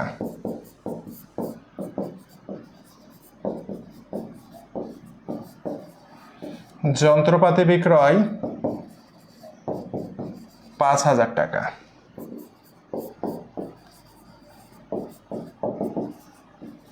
মজুরি প্রদান 1,000 টাকা। বলেন কি উত্তর হবে, বলেন কে বলতে পারে দেখি, কে বলতে পারে দেখি। নিচের কোনটি দ্বারা উদ্বৃত্ত পত্রের সমষ্টির পরিবর্তন হবে? তাহলে আমরা জানি উদ্বৃত্ত পত্রের সমষ্টির পরিবর্তন হয় কখন? যখন কয় দিকে পরিবর্তন হয়? দুই পার্শ্বে পরিবর্তন হয়, তাই না ভাইয়া? যখন দুই পার্শ্বের পরিবর্তন হয়, রাইট? যখন দুই পার্শ্বের পরিবর্তন হয় তখন বুঝে উত্তর করবেন ভাইয়া, বুঝে উত্তর করবেন, ঠিক আছে? অযথা উত্তর করেন না, বুঝে উত্তর করেন, হ্যাঁ বুঝে উত্তর করেন। দেখি চারটা অপশন পড়ে উত্তর করা শিখতে হবে, চারটা অপশন পড়ে উত্তর করা শিখতে হবে, ঠিক আছে? চারটা অপশন পড়ে উত্তর করা শিখতে হবে, অযথা কাজ করলে হবে না, ঠিক আছে? এখন পর্যন্ত একজনেরও উত্তর রাইট হয়নি, এখন পর্যন্ত একজনেরও উত্তর রাইট হয়নি, এখন পর্যন্ত। এই তো ভেরি গুড, রাইট উত্তর পেয়ে গেছি, রাইট উত্তর পেয়ে গেছি, রাইট উত্তর পেয়ে গেছি, very good, thank you, right উত্তর পেয়ে গেছি। যারা যারা এটা আর এটা উত্তর করেছেন তারা কিছুই শিখেননি, ঠিক আছে? প্রথম কথা, যারা ক এবং গ উত্তর করেছেন তারা কিছুই শিখেননি, ঠিক আছে? যারা ক এবং গ উত্তর করেছেন তারা কিছুই শিখেননি, ঠিক আছে? যারা খ এবং ঘ উত্তর করেছেন তাদের ধৈর্য কম, এই ধৈর্য দিয়ে পরীক্ষাতে ভুল করে আসবেন, ওকে? আসেন তাহলে, এতটুকু কি আমার কথা বুঝছেন যে দুই পার্শ্বে পরিবর্তন হলে উদ্বৃত্ত পত্রের সমষ্টি পরিবর্তন হবে? উত্তর করতে পেরেছে হানিফ, এমডি হানিফ, ওকে? এমডি হানিফের উত্তর সঠিক হয়েছে। দেখি, দেনাদার হতে আদায়, ভাইয়া দেনাদার হতে আদায় হইলে কি হবে? এ সমান এল প্লাস ওই। দেনাদার হতে আদায় মানে কি? দেনাদার সম্পদ, তাহলে দেনাদার নামক সম্পদ কমবে 10,000 আর নগদান হিসাব নামক সম্পদ বাড়বে 10,000। তাহলে কি একদিকে পরিবর্তন হলো না? একদিকে পরিবর্তন হলে উদ্বৃত্ত পত্রের সমষ্টি পরিবর্তন হবে না, সে কারণে এটা উত্তর হবে না। জানতে চেয়েছে কোনটি দ্বারা হবে। খ নাম্বার বলছে পাওনাদারকে প্রদান 10,000 টাকা। ভাইয়া পাওনাদারকে যদি আমি প্রদান করি তাহলে কি হয় দেখি তো? এ সমান এল প্লাস ওই। তাহলে পাওনাদারকে প্রদান করলে 10,000 টাকা সম্পদ নগদ কমে যাবে আর পাওনাদার নামক 10,000 কমে যাবে। দেখেন দুই দিকে পরিবর্তন, দ্যাট মিনস এটা উত্তর। গ নাম্বারে আসি, গ নাম্বারে যদি আমরা বলি এ সমান এল প্লাস ওই, যন্ত্রপাতি বিক্রয়, যন্ত্রপাতি যদি বিক্রয় করি তাহলে যন্ত্রপাতি নামক সম্পদ কমে যাবে আর টাকা দিয়ে বিক্রয় করেছি নিশ্চয়, যেহেতু ধারে বলা নাই সেজন্য নগদ টাকা বেড়ে যাবে। একদিকের পরিবর্তন, উত্তর হবে না। মজুরি প্রদানে চলে যাই আমরা। মজুরি কি দিয়ে প্রদান করব? অবশ্যই টাকা দিয়ে, নিশ্চয়ই ভালোবাসা দিয়ে নয়। তাহলে মজুরি প্রদান করলে 1,000 টাকা কমে যাবে আর এখানে আমাদের মজুরি যেহেতু ব্যয় হিসাব, 1,000 টাকা মালিকানা সত্ত্ব কমে যাবে। তাহলে দুদিকে পরিবর্তন, এটার উত্তর হবে আমাদের তাহলে কত? খ এবং ঘ, বি প্লাস ডি। উত্তর হবে খ এবং ঘ, ঠিক আছে? উত্তর হবে খ এবং ঘ, পাগলামি করা যাবে না, ঠিক আছে? এটা আপনাদের বুঝেছেন কিনা সেই ক্যাপাসিটি টেস্ট করলাম, অ্যাডমিশন টেস্টে সাধারণত আসবে না, আর যদিও এসে থাকে যে কোনো একটা উত্তর করলেই নাম্বার পেয়ে যাবেন, কিন্তু আমার প্রশ্নে যদি কেউ একটা উত্তর করে নাম্বার পাবেন না, কারণ আমি শেখাচ্ছি। ক্লিয়ার? খালি এমডি হানিফ এটা সঠিক উত্তর পেরেছে, বাকিরা পারেনি। এখন আমাকে বলেন এই কনসেপ্ট থেকে যদি প্রশ্ন করে তাহলে আমরা পারবো কি না? হ্যাঁ বলেন। খ নিয়ে তো ব্যস্ত থাকবেন ভাইয়া, খ নিয়ে তো ব্যস্ত থাকবেন। জি স্যার বুঝলাম। হ্যাঁ আপনারা তো খুব মহা আনন্দে আছেন, সহজ সাবজেক্ট পড়েন, একটাই উত্তর হয়। যারা মেডিকেলে ভর্তি পরীক্ষা দেয় ওদের কয়টা? একাধিক অপশনে উত্তর থাকতে পারে না ওদের প্রশ্নে? বলেন। Very good. হ্যাঁ লেখার আগে তো খ উত্তর দিবেন, আমি তো বলেছিলাম লেখার শেষে উত্তর দেন, অতি এক্সাইটমেন্ট ভালো না, ওকে? আপনি বলেছিলেন, সেটা পরে বলেছেন। হ্যাঁ দুইটাই বলতে হবে, জানেন না? গুগলি দিব বুঝতে পারেননি? আরো অনেক গুগলি খাবেন, টেনশন নিয়েন না। হ্যাঁ অনেক গুগলি খাবেন, টেনশন নিয়েন না। তাহলে ভাইয়া কনসেপ্ট কি ক্লিয়ার? আমি কি যেটা বুঝাইতে চাইলাম এখান থেকে কি প্রশ্ন আসবে এটা কি সবাই বুঝতে পেরেছেন? বলেন। বিক্রয় করলে আয় ধরবো না ভাইয়া, যন্ত্রপাতি বিক্রয় করছে এখানে। পণ্য বিক্রয় করলে আয় হয়, এখানে যন্ত্রপাতি বিক্রয় করছে। যন্ত্রপাতি কি পণ্য? বলেন। যন্ত্রপাতি হচ্ছে সম্পদ, সম্পদ বিক্রয় করলে কি আয় হয়? সম্পদ বিক্রি করলে সম্পদ চলে যায়, নগদ টাকা আসে। আর যখন আপনি পণ্য বিক্রয় করবেন, পণ্য বিক্রয় করলে আয় হয় আর নগদ টাকা আসে। সাবা বুঝতে পেরেছেন? স্যার বুঝছিলাম, ভাবলাম খ আগে, বিধায় খ দিলাম। Very good. কি ব্যাপার, আটকে গেলাম কেন? দাঁড়ান। ওকে, তাহলে ভাই কনসেপ্ট ক্লিয়ার, তাই না? আচ্ছা, নেক্সটে যাই আমরা। দেখেন, এখন ভালো করে বুঝবেন, ঠিক আছে? এখন যে কনসেপ্টটা পড়াবো, এই কনসেপ্ট পড়ানোর জন্য আজকের ক্লাসের কন্টেন্ট আমি খুব কম রেখেছি। আজকের হিসাব সমীকরণের উপর আমি 2টা ক্লাস রেখেছি, আজকে কোনো ম্যাথ রাখিনি। হিসাব সমীকরণের ম্যাথ আমরা সামনের দিনে করাবো। আজকে জাস্ট আমি খুবই অল্প কন্টেন্ট রেখেছি আপনাদের, ঠিক আছে? এই কনসেপ্ট আর আরেকটা কনসেপ্ট রেখেছি, সেটা হচ্ছে লভ্যাংশ। Very very very very important. এখন আমি যেটা পড়াবো, এই সমস্যা পরীক্ষার আগের দিন পর্যন্ত স্টুডেন্টের সলভ হয় না, কিন্তু খুব মনোযোগ দিয়ে পড়বেন, খুব মনোযোগ দিয়ে শুনবেন, ঠিক আছে? তাহলে এই কনসেপ্ট দূর হয়ে যাবে এবং এখান থেকে আপনারা পরীক্ষায় প্রশ্ন পাবেন, ঠিক আছে? ওকে, দেখেন, আমরা এখন পড়া শিখব লভ্যাংশ সংক্রান্ত লেনদেন। আমরা এখন শিখব লভ্যাংশ সংক্রান্ত লেনদেন, ঠিক আছে? আচ্ছা, দেখেন, লভ্যাংশ কি ভাইয়া বলেন? লভ্যাংশ কি? শেয়ার হোল্ডাররা কোম্পানিতে মূলধন বিনিয়োগ করে লভ্যাংশ পাবার আশায়, তাই না ভাইয়া? আর কোম্পানি শেয়ার হোল্ডারদের টাকা নিয়ে কি করে? ব্যবসা করে। ব্যবসা করে একটা লাভ করে। ওই লাভ থেকে তার একটা অংশ শেয়ার হোল্ডারদেরকে প্রদান করে, রাইট? এটাই তো কনসেপ্ট, নাকি? এটাই তো কনসেপ্ট। আপনি ধরেন রহিম, আপনি ধরেন করিম, আপনি ধরেন জাফর, আপনি ধরেন কবির। তা আপনাদের ধরেন টাকা আছে, এখন টাকাগুলো কি করবেন? আপনি ধরেন সে টাকাগুলো অ্যাকাউন্টিং ক্লাবে কি করলেন? ইনভেস্ট করে দিলেন। অ্যাকাউন্টিং ক্লাব লিমিটেড একটা কোম্পানি, ওকে? কি করলেন? টাকাগুলো দিয়ে দিলেন, হ্যাঁ, মূলধন হিসেবে দিয়ে দিলেন। এখন অ্যাকাউন্টিং ক্লাব কি করবে? ধরেন আপনাদের এই টাকাগুলো নিয়ে বিজনেস করবে, ঠিক আছে? বিজনেস করার পরে দিন শেষে কি হবে? লাভ করবে, তাই না? এখন এই লাভ করলো ধরেন 10 টাকা। এই 10 টাকা থেকে আপনাদেরকে 8 টাকা দিবে, হ্যাঁ, আর 2 টাকা রেখে দিবে। যে 2 টাকা রেখে দিবে এটাকে বলা হয় সংরক্ষিত মুনাফা, ঠিক আছে? আর যেই টাকাটা শেয়ার হোল্ডারদেরকে দিয়ে দেওয়া হয় লাভের, তাকে বলা হয় লভ্যাংশ। এটাই হচ্ছে কনসেপ্ট, বুঝতে পেরেছেন? এটাই হচ্ছে কনসেপ্ট। সবাইকে বুঝতে পেরেছেন আমার কথা ভাইয়া? বলেন, সবাইকে আমার কথা বুঝতে পেরেছেন? তাহলে দেখেন, কোম্পানি মূলধন নিয়ে কি করে? ব্যবসা করে যে লাভ করে, যে নিট মুনাফা করে, ঠিক আছে? যে নিট মুনাফা করে, সেই নিট মুনাফা কি হবে?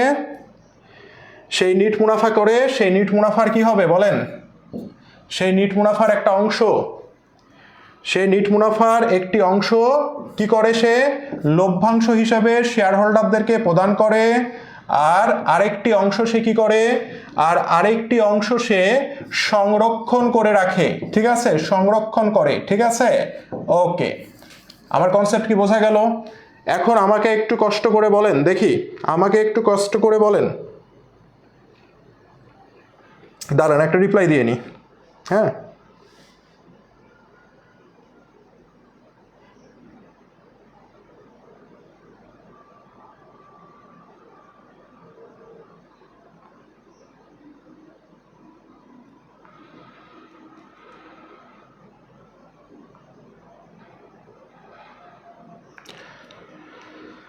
ওকে, তাহলে ভাইয়া দেখেন, এই হচ্ছে কনসেপ্ট, ঠিক আছে? তাহলে ভাইয়া এখান থেকে স্টুডেন্টরা যে জায়গাতে ভুল করবে সেটা কি জানেন? প্রশ্ন আসবে আমাদেরকে, আমাদের প্রশ্ন আসে, লভ্যাংশ কোথায় থেকে দেয়া হয় বলেন? লভ্যাংশ কোথায় থেকে দেয়া হয় বলেন? কোথায় থেকে দেয়া হয় সেটার আমার প্রশ্ন করেন, বলেন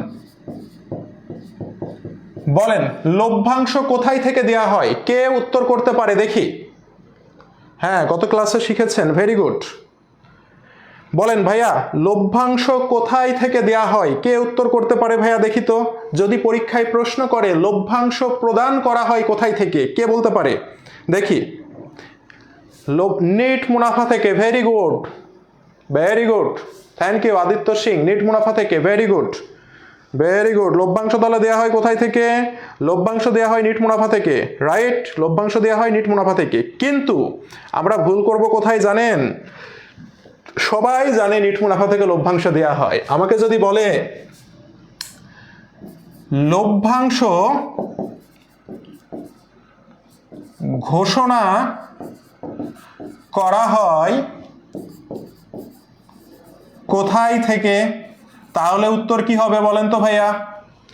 যদি বলে লভ্যাংশ ঘোষণা করা হয় কোথায় থেকে, ঠিক আছে, তাহলে উত্তর কি হবে? লভ্যাংশ ঘোষণা করা হয় কোথায় থেকে, অর্থাৎ লভ্যাংশের পরিমাণ কত হবে এটা বের করে কোথায় থেকে, এটার উত্তর হবে Irene Trisha, very good, thank you. লভ্যাংশ ঘোষণা করা হয় শেয়ার মূলধন থেকে, কোথায় থেকে?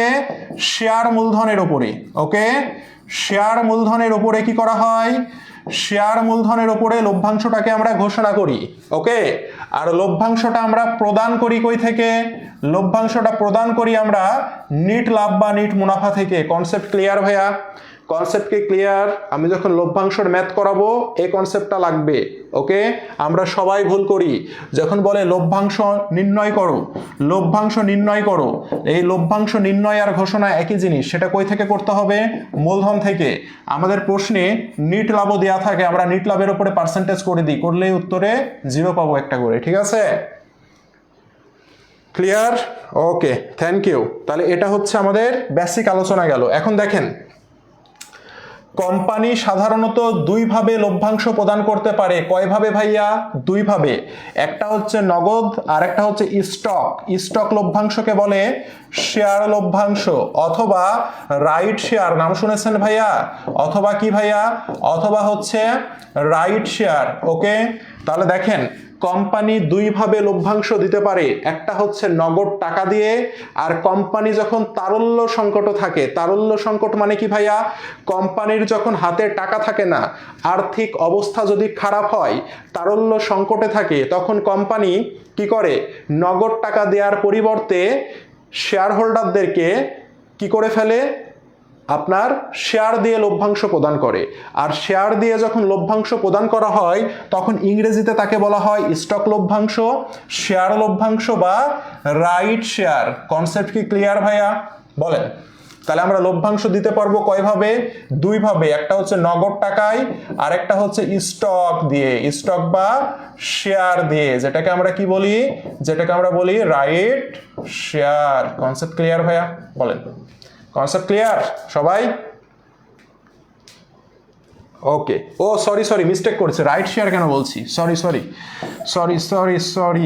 মিস্টেক, বোনাস শেয়ার, হ্যাঁ, রাইট শেয়ার কেন বলছি, বোনাস শেয়ার, হ্যাঁ, মিস্টেক হয়েছে আমার, হ্যাঁ, এটা একটু ইয়া করে নেন, হ্যাঁ, এটা হচ্ছে বোনাস শেয়ার।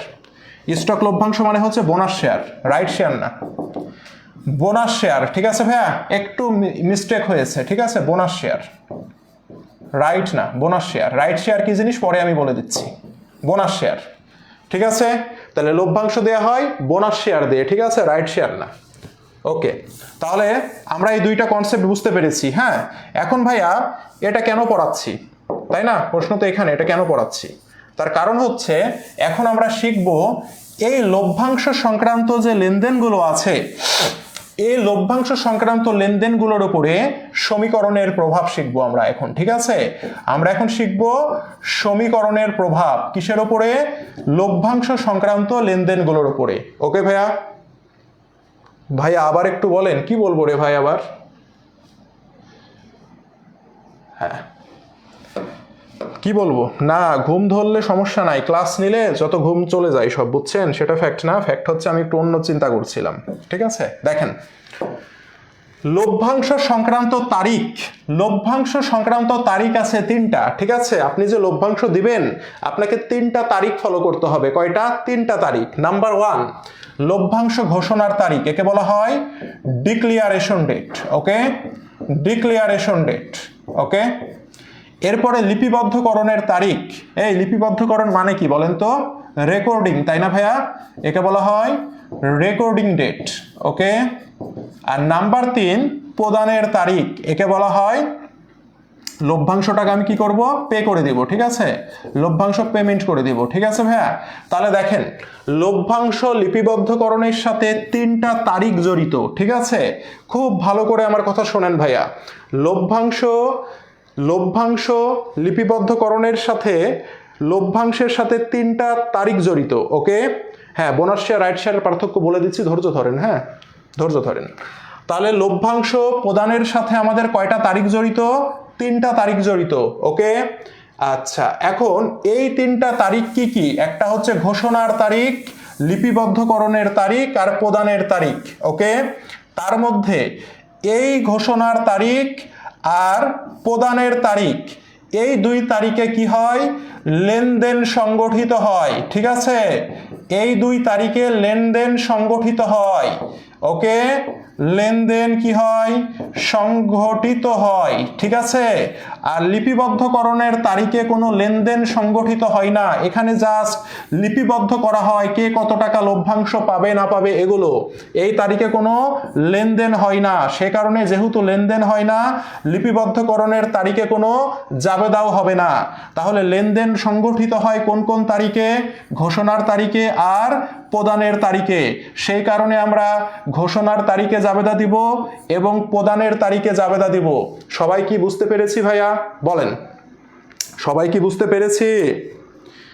সবাই কি বুঝতে পেরেছি কিনা বলেন বলেন। না, লিপিবদ্ধকরণের তারিখ মানে জাবেদার তারিখ না। লেনদেনটা আমরা যখন লভ্যাংশ ঘোষণা করে দিলাম, ঘোষণা করে দেওয়ার পরে লিপিবদ্ধ করবে, আমি একটু লিখে ফেলবো, হ্যাঁ, কত টাকা কাকে লভ্যাংশ দিব না দিব এগুলো লিখবো খালি, হ্যাঁ, জাস্ট খালি এটা লিখে রাখবো, রেকর্ড করে রাখবো। ওকে, আর লেনদেন হবে যখন আমরা লভ্যাংশটাকে ঘোষণা করে দিব তখন লেনদেন হবে, আর লভ্যাংশটা যেদিন আমি প্রদান করে দিব সেই দিন লেনদেন হবে। সবাই কি বুঝছি ভাইয়া? তাহলে আমার যদি প্রশ্ন করে লভ্যাংশের সাথে জড়িত তারিখ কয়টি, উত্তর হবে 3টি। যদি প্রশ্ন করে লভ্যাংশের কতটি তারিখে জাবেদা দিতে হবে, তাহলে 2টি তারিখে আমি জাবেদা দিব। কোন তারিখে জাবেদা দিতে হয় না যদি প্রশ্ন করে, তাহলে আমি বলবো লিপিবদ্ধকরণের তারিখে কোনো জাবেদা দিতে হয় না। সবাই কি বুঝতে পেরেছি ভাইয়া? সবাই কি বুঝতে পেরেছি? প্রদানের ইংরেজি কি? পেমেন্ট। আর লিপিবদ্ধকরণ কি ভাইয়া? রেকর্ডিং। রেকর্ড মানে হচ্ছে লিপিবদ্ধ করা, তাই না? আর পেমেন্ট মানে কি? প্রদান করা না? বলেন, পেমেন্ট করা মানে কি? প্রদান করা না? বলেন, সবাই বুঝছি ভাইয়া? বলেন। ওকে, রাইট, লিপিবদ্ধকরণের তারিখে জাবেদা দিতে হয় না। এবার আসেন ভাইয়া আসল খেলায়। এই খেলাটা একটু সুন্দর করে বুঝতে হবে, হ্যাঁ, এই খেলাটা সুন্দর করে বুঝতে হবে, তাহলে জীবনে উন্নতি করতে পারবেন। দেখেন, নগদ লভ্যাংশ, কি লভ্যাংশ? নগদ লভ্যাংশ ঘোষণা করা হলো 10,000 টাকা। ভাইয়া, লভ্যাংশ যখন ঘোষণা করা হয় তখন কি হয় জানেন? লভ্যাংশ ঘোষণা করা মানে কি জানেন? লভ্যাংশ ঘোষণা করা মানে কোম্পানির পক্ষ থেকে ঘোষণা দেয়া হয় যে এই বছর আমরা 10,000 টাকা কি করব, এই বছর আমরা 10,000 টাকা লভ্যাংশ দিব, এটা বলে কি করে কোম্পানি ঘোষণা দেয়। ঠিক আছে, এই ঘোষণা দেওয়ার সাথে সাথে আমরা কি করব, অ্যাকাউন্টিং যেহেতু বকেয়া ভিত্তি ফলো করে, সাথে সাথে নিট মুনাফা থেকে লভ্যাংশের টাকাটা সরিয়ে ফেলবো। তাহলে নিট মুনাফা থেকে যদি লভ্যাংশের টাকাটা আমি সরিয়ে ফেলি, নিট মুনাফা আমার বাড়বে না কমবে? কে বলতে পারে দেখি? নিট মুনাফা আমার বাড়বে না কমবে? কে বলতে পারে ভাইয়া দেখি? বলেন। নাজমুল নাবিল, দায় বেড়ে যায়। এত পাকনামো করার দরকার নাই ভাইয়া, কথাটা একটু ভালো মতো শোনেন। দায় বাড়ে না কমে সেটা প্রশ্ন করিনি, একটু ধৈর্য ধরেন ভাই, অ্যাডমিশন টেস্ট এত সহজ না। ঠিক আছে, কমবে, ভেরি গুড। তাহলে আমার কি হবে? নিট মুনাফা কমবে। ঠিক আছে, তাহলে নিট মুনাফা যেহেতু কমবে, এটাকে আমরা সংরক্ষিত মুনাফা বা জমাকৃত মুনাফা বলতে পারি। ঠিক আছে, তাহলে এটা যদি কমে যায়, ঠিক আছে, এখন আমাকে বলেন এই নিট মুনাফা, জমাকৃত মুনাফা বা সংরক্ষিত মুনাফা যেটাই বলেন না কেন, সেটা আমাদের কি হিসাব? মালিকানা সত্ত্ব হিসাব, শেয়ার হোল্ডারদের ইকুইটি, তাই না ভাইয়া? তাহলে শেয়ার হোল্ডারদের ইকুইটি কি হলো? কমে গেল। মালিকানা সত্ত্ব কমলে কি হয় ভাইয়া? ডেবিট হয়, রাইট? এখন দেখেন, আপনি আপনার গার্লফ্রেন্ডকে ঘোষণা দিয়েছেন তোমাকে আমি বিয়ে করব, বিয়ে কি করেছেন এখনো? বিয়ে কিন্তু এখনো করেননি, তাকে কথা দিয়েছেন, তার মানে তার কাছে আপনি কি হয়ে আছেন? দায়ী হয়ে আছেন না? তার মানে কি কোম্পানিও তেমন ঘোষণা দিয়েছে যে আমি তোমাদেরকে লভ্যাংশ দিব, কিন্তু কোম্পানি কি লভ্যাংশ এখনো দিয়েছে? দেয়নি। তার মানে কোম্পানি কি হয়ে আছে? দায়ী হয়ে আছে। সেই কারণে এখানে বলতে হবে কি জানেন? এখানে বলতে হবে প্রদেয় লভ্যাংশ, ওকে, অথবা ঘোষণাকৃত লভ্যাংশ। ঠিক আছে, এটা হচ্ছে দায়, দায় হচ্ছে বেড়ে গেল, বেড়ে গেলে কি হবে? ক্রেডিট হবে। কনসেপ্ট কি ক্লিয়ার ভাইয়া? বলেন, কনসেপ্ট ক্লিয়ার? বলেন, কনসেপ্ট ক্লিয়ার? আমার কথা কি বুঝতে পেরেছেন ভাইয়া? তাহলে যখন লভ্যাংশ ঘোষণা করবে তখন কি হয়েছে সবাই কি বুঝতে পেরেছেন? মালিকানা সত্ত্ব কমে যাবে, দায় বেড়ে যাবে। মালিকানা সত্ত্ব কমে যাবে, দায় বেড়ে যাবে। সবাই বুঝতে পেরেছি ভাইয়া? জি স্যার, দায়বদ্ধ। ভেরি গুড, দায়বদ্ধ থাকা ভালো, কিন্তু 2 নাম্বারই করবেন না, ঠিক আছে? দায়বদ্ধ আছেন ভালো, কিন্তু 2 নাম্বারই করবেন না। ওকে, ক্লিয়ার ভাইয়া? সবাই ক্লিয়ার? ওকে। এখন মাই কোশ্চেন ইজ, যখন বলবে যে ভাইয়া লভ্যাংশ ঘোষণা করা হলো, এটির ফলে আর্থিক অবস্থার যোগফল পরিবর্তন হবে না হবে না? উত্তর করেন দেখি, বলেন বলেন। আর্থিক অবস্থার যোগফল পরিবর্তন হবে না হবে না? বলেন। আর্থিক অবস্থার যোগফল পরিবর্তন হবে না হবে না? পরিবর্তন হবে না হবে না? কে বলতে পারে? বলেন, কে বলতে পারে ভাইয়া? বলেন। হবে না। কেন ভাইয়া? এ সমান এল প্লাস ওই যদি করি দায় বেড়ে যাচ্ছে, আর কি হচ্ছে? মালিকানা সত্ত্ব কমে যাচ্ছে, তাই না ভাইয়া? এল বাড়ছে, মালিকানা সত্ত্ব কমছে, তার মানে একদিকের পরিবর্তন হচ্ছে। একদিকের পরিবর্তন মানে কি? গুণগত বা কাঠামোগত পরিবর্তন, রাইট? গুণগত বা কাঠামোগত পরিবর্তন। আর আমরা কি জানি? গুণগত বা কাঠামোগত পরিবর্তন হলে আর্থিক অবস্থার সমষ্টি বা যোগফল পরিবর্তন হয় না হয় না হয় না। ক্লিয়ার ভাইয়া? সবাই কি বুঝতে পেরেছেন প্রশ্নটা অ্যাকচুয়ালি হবে কই থেকে? বলেন। পড়াগুলো কি ধরতে পারছেন? যে স্টেপে পড়াগুলোকে আগাই নিয়ে যাচ্ছি, পড়াগুলো কি ধরা যাচ্ছে ভাইয়া? একটু বলেন তো, যারা ক্লাস করছেন, যে 300 জন মানুষ আছেন, তারা কি পড়াগুলো ধরতে পারছেন, না মাথার উপর দিয়ে যাচ্ছে? বলেন, মাথার উপর দিয়ে যাচ্ছে না নিচ দিয়ে যাচ্ছে? বলেন তো ভাইয়া, বলেন বলেন। মাথার উপর দিয়ে যায় না নিচ দিয়ে যায়? বলেন। আমি কি বোঝাতে পেরেছি ভাইয়া? বলেন। বুঝতে পারছি, ভেরি গুড। শোনেন, আমি একটা কথা বলি, সেটা হচ্ছে কি জানেন? এই যে মাথা, মানুষ, এটা ঠিক আছে, এটা হচ্ছে মানুষ। মানুষ তো এমনই হয় দেখতে, নাকি? হাত পা থাকে, যাই হোক। তো এটা মাথা ধরেন আপনার, হ্যাঁ? তো মাথার উপর দিয়ে যাওয়াও খারাপ, আবার নিচ দিয়ে যাওয়াও কিন্তু খারাপ, ঠিক আছে? তাহলে যাইতে হবে কোন দিক দিয়ে? বলেন। যাইতে হবে মাথার ভিতর দিয়ে, হ্যাঁ, মাথার ভিতর দিয়ে যাইতে হবে, ঠিক আছে? তাহলে মাথার ভিতর দিয়ে যখন যাবে তখন কি? বলেন। মাথার নিচ দিয়ে গেলে হবে না, হ্যাঁ, মাথার ভিতর দিয়ে যাইতে হবে, ঠিক আছে? মাথার ভিতর দিয়ে যখন যাবে তখন মাথার মধ্যে জিনিসটা থাকবে, মাথার মধ্যে থাকলে পারবেন। মাথার উপর দিয়ে গেলে তো গেলই, আর নিচ দিয়ে যেগুলো যায় সেগুলো আগেই বের হয়ে যায়, সেগুলো বেশি দিন লাস্টিং করে না, সেটা বের হয়ে যায়, বুঝছেন? বলেন। নিচ দিয়ে, একজন বলছে নিচ দিয়ে। ভাই, নিচ দিয়ে যেগুলো যায় সেগুলো কোনোদিন থাকে না, বের হয়ে যায়। বুঝতে পেরেছেন?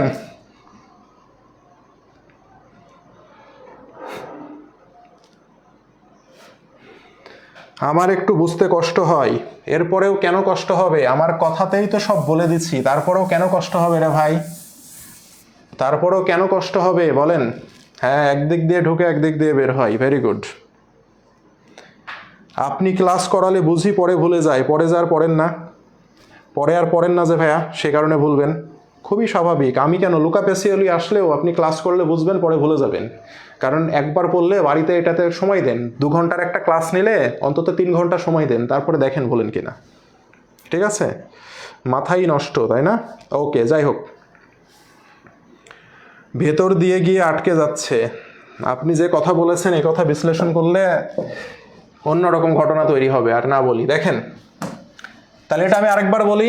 কারো কারো নাকি আটকে যাচ্ছে, ভিতর দিয়ে যাচ্ছে, তাদেরটা আরেকবার বলি, ঠিক আছে ভাই? দেখেন, বাংলা কথা, লভ্যাংশ ঘোষণা করেছেন। অ্যাকাউন্টিং বকেয়া ভিত্তি ফলো করে। গতদিন যারা ক্লাস করেছেন তারা জানেন, বকেয়া ভিত্তি যদি ফলো করি আমরা, ঘোষণা করার সাথে সাথে নিট মুনাফা থেকে টাকাটাকে আলাদা করে ফেলবো। নিট মুনাফা থেকে কি করব? টাকাটাকে আলাদা করে ফেলবো, ঠিক আছে? নেট মুনাফা থেকে টাকাটাকে আলাদা করে ফেলবো। তো আপনি এখানে নেট মুনাফাও লিখতে পারেন, আবার একে আপনি জমাকৃত মুনাফাও লিখতে পারেন, কারণ নেট মুনাফা জমাইতে জমাইতে যেটা হয় তার নামই জমাকৃত মুনাফা। ঠিক আছে, ক্লিয়ার ভাইয়া? আচ্ছা, তাহলে নেট মুনাফা থেকে যেহেতু ঘোষণা করার সাথে সাথে টাকাটাকে সরাই ফেলবো, তাহলে আমাকে বলেন তো নেট মুনাফা বাড়বে না কমবে? নেট মুনাফা কমে যাবে। এখন আমাকে বলেন নেট মুনাফা বা জমাকৃত মুনাফা কি হিসাব? এটা হচ্ছে মালিকানা সত্ত্ব হিসাব। 2 নম্বর ক্লাস যেটা করাইছি, সেই 2 নম্বর ক্লাসে মালিকানা সত্ত্ব যখন বোঝাই তখন সেখানে মালিকানা সত্ত্ব হিসাব কোনগুলো তাদের লিস্ট দেওয়া আছে, সেটা দেখতে হবে। পড়াশোনা না করে আসলে মাথায় ঢুকবে না। মালিকানা সত্ত্ব কি হচ্ছে? কমে যাচ্ছে। মালিকানা সত্ত্ব কমলে কি হয় ভাইয়া? মালিকানা সত্ত্ব কমলে ডেবিট হয়। ক্লিয়ার? মালিকানা সত্ত্ব কমে গেল।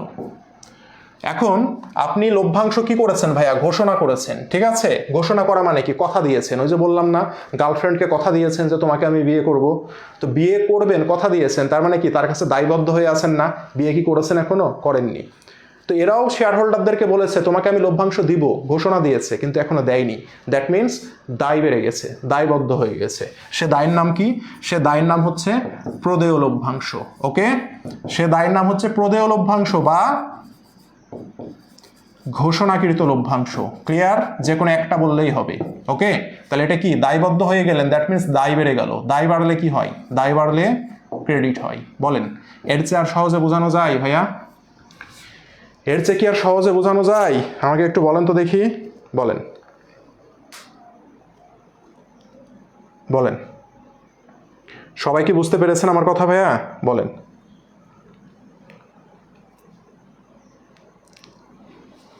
যদি নাও বুঝতে পারেন তাহলে মনে রাখবেন লভ্যাংশ ঘোষণা করলে মালিকানা সত্ত্ব কমে আর হচ্ছে দায় বাড়ে।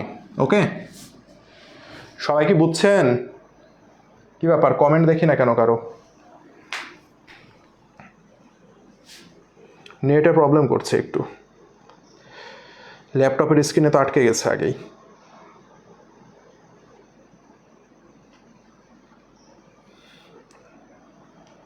দাঁড়ান,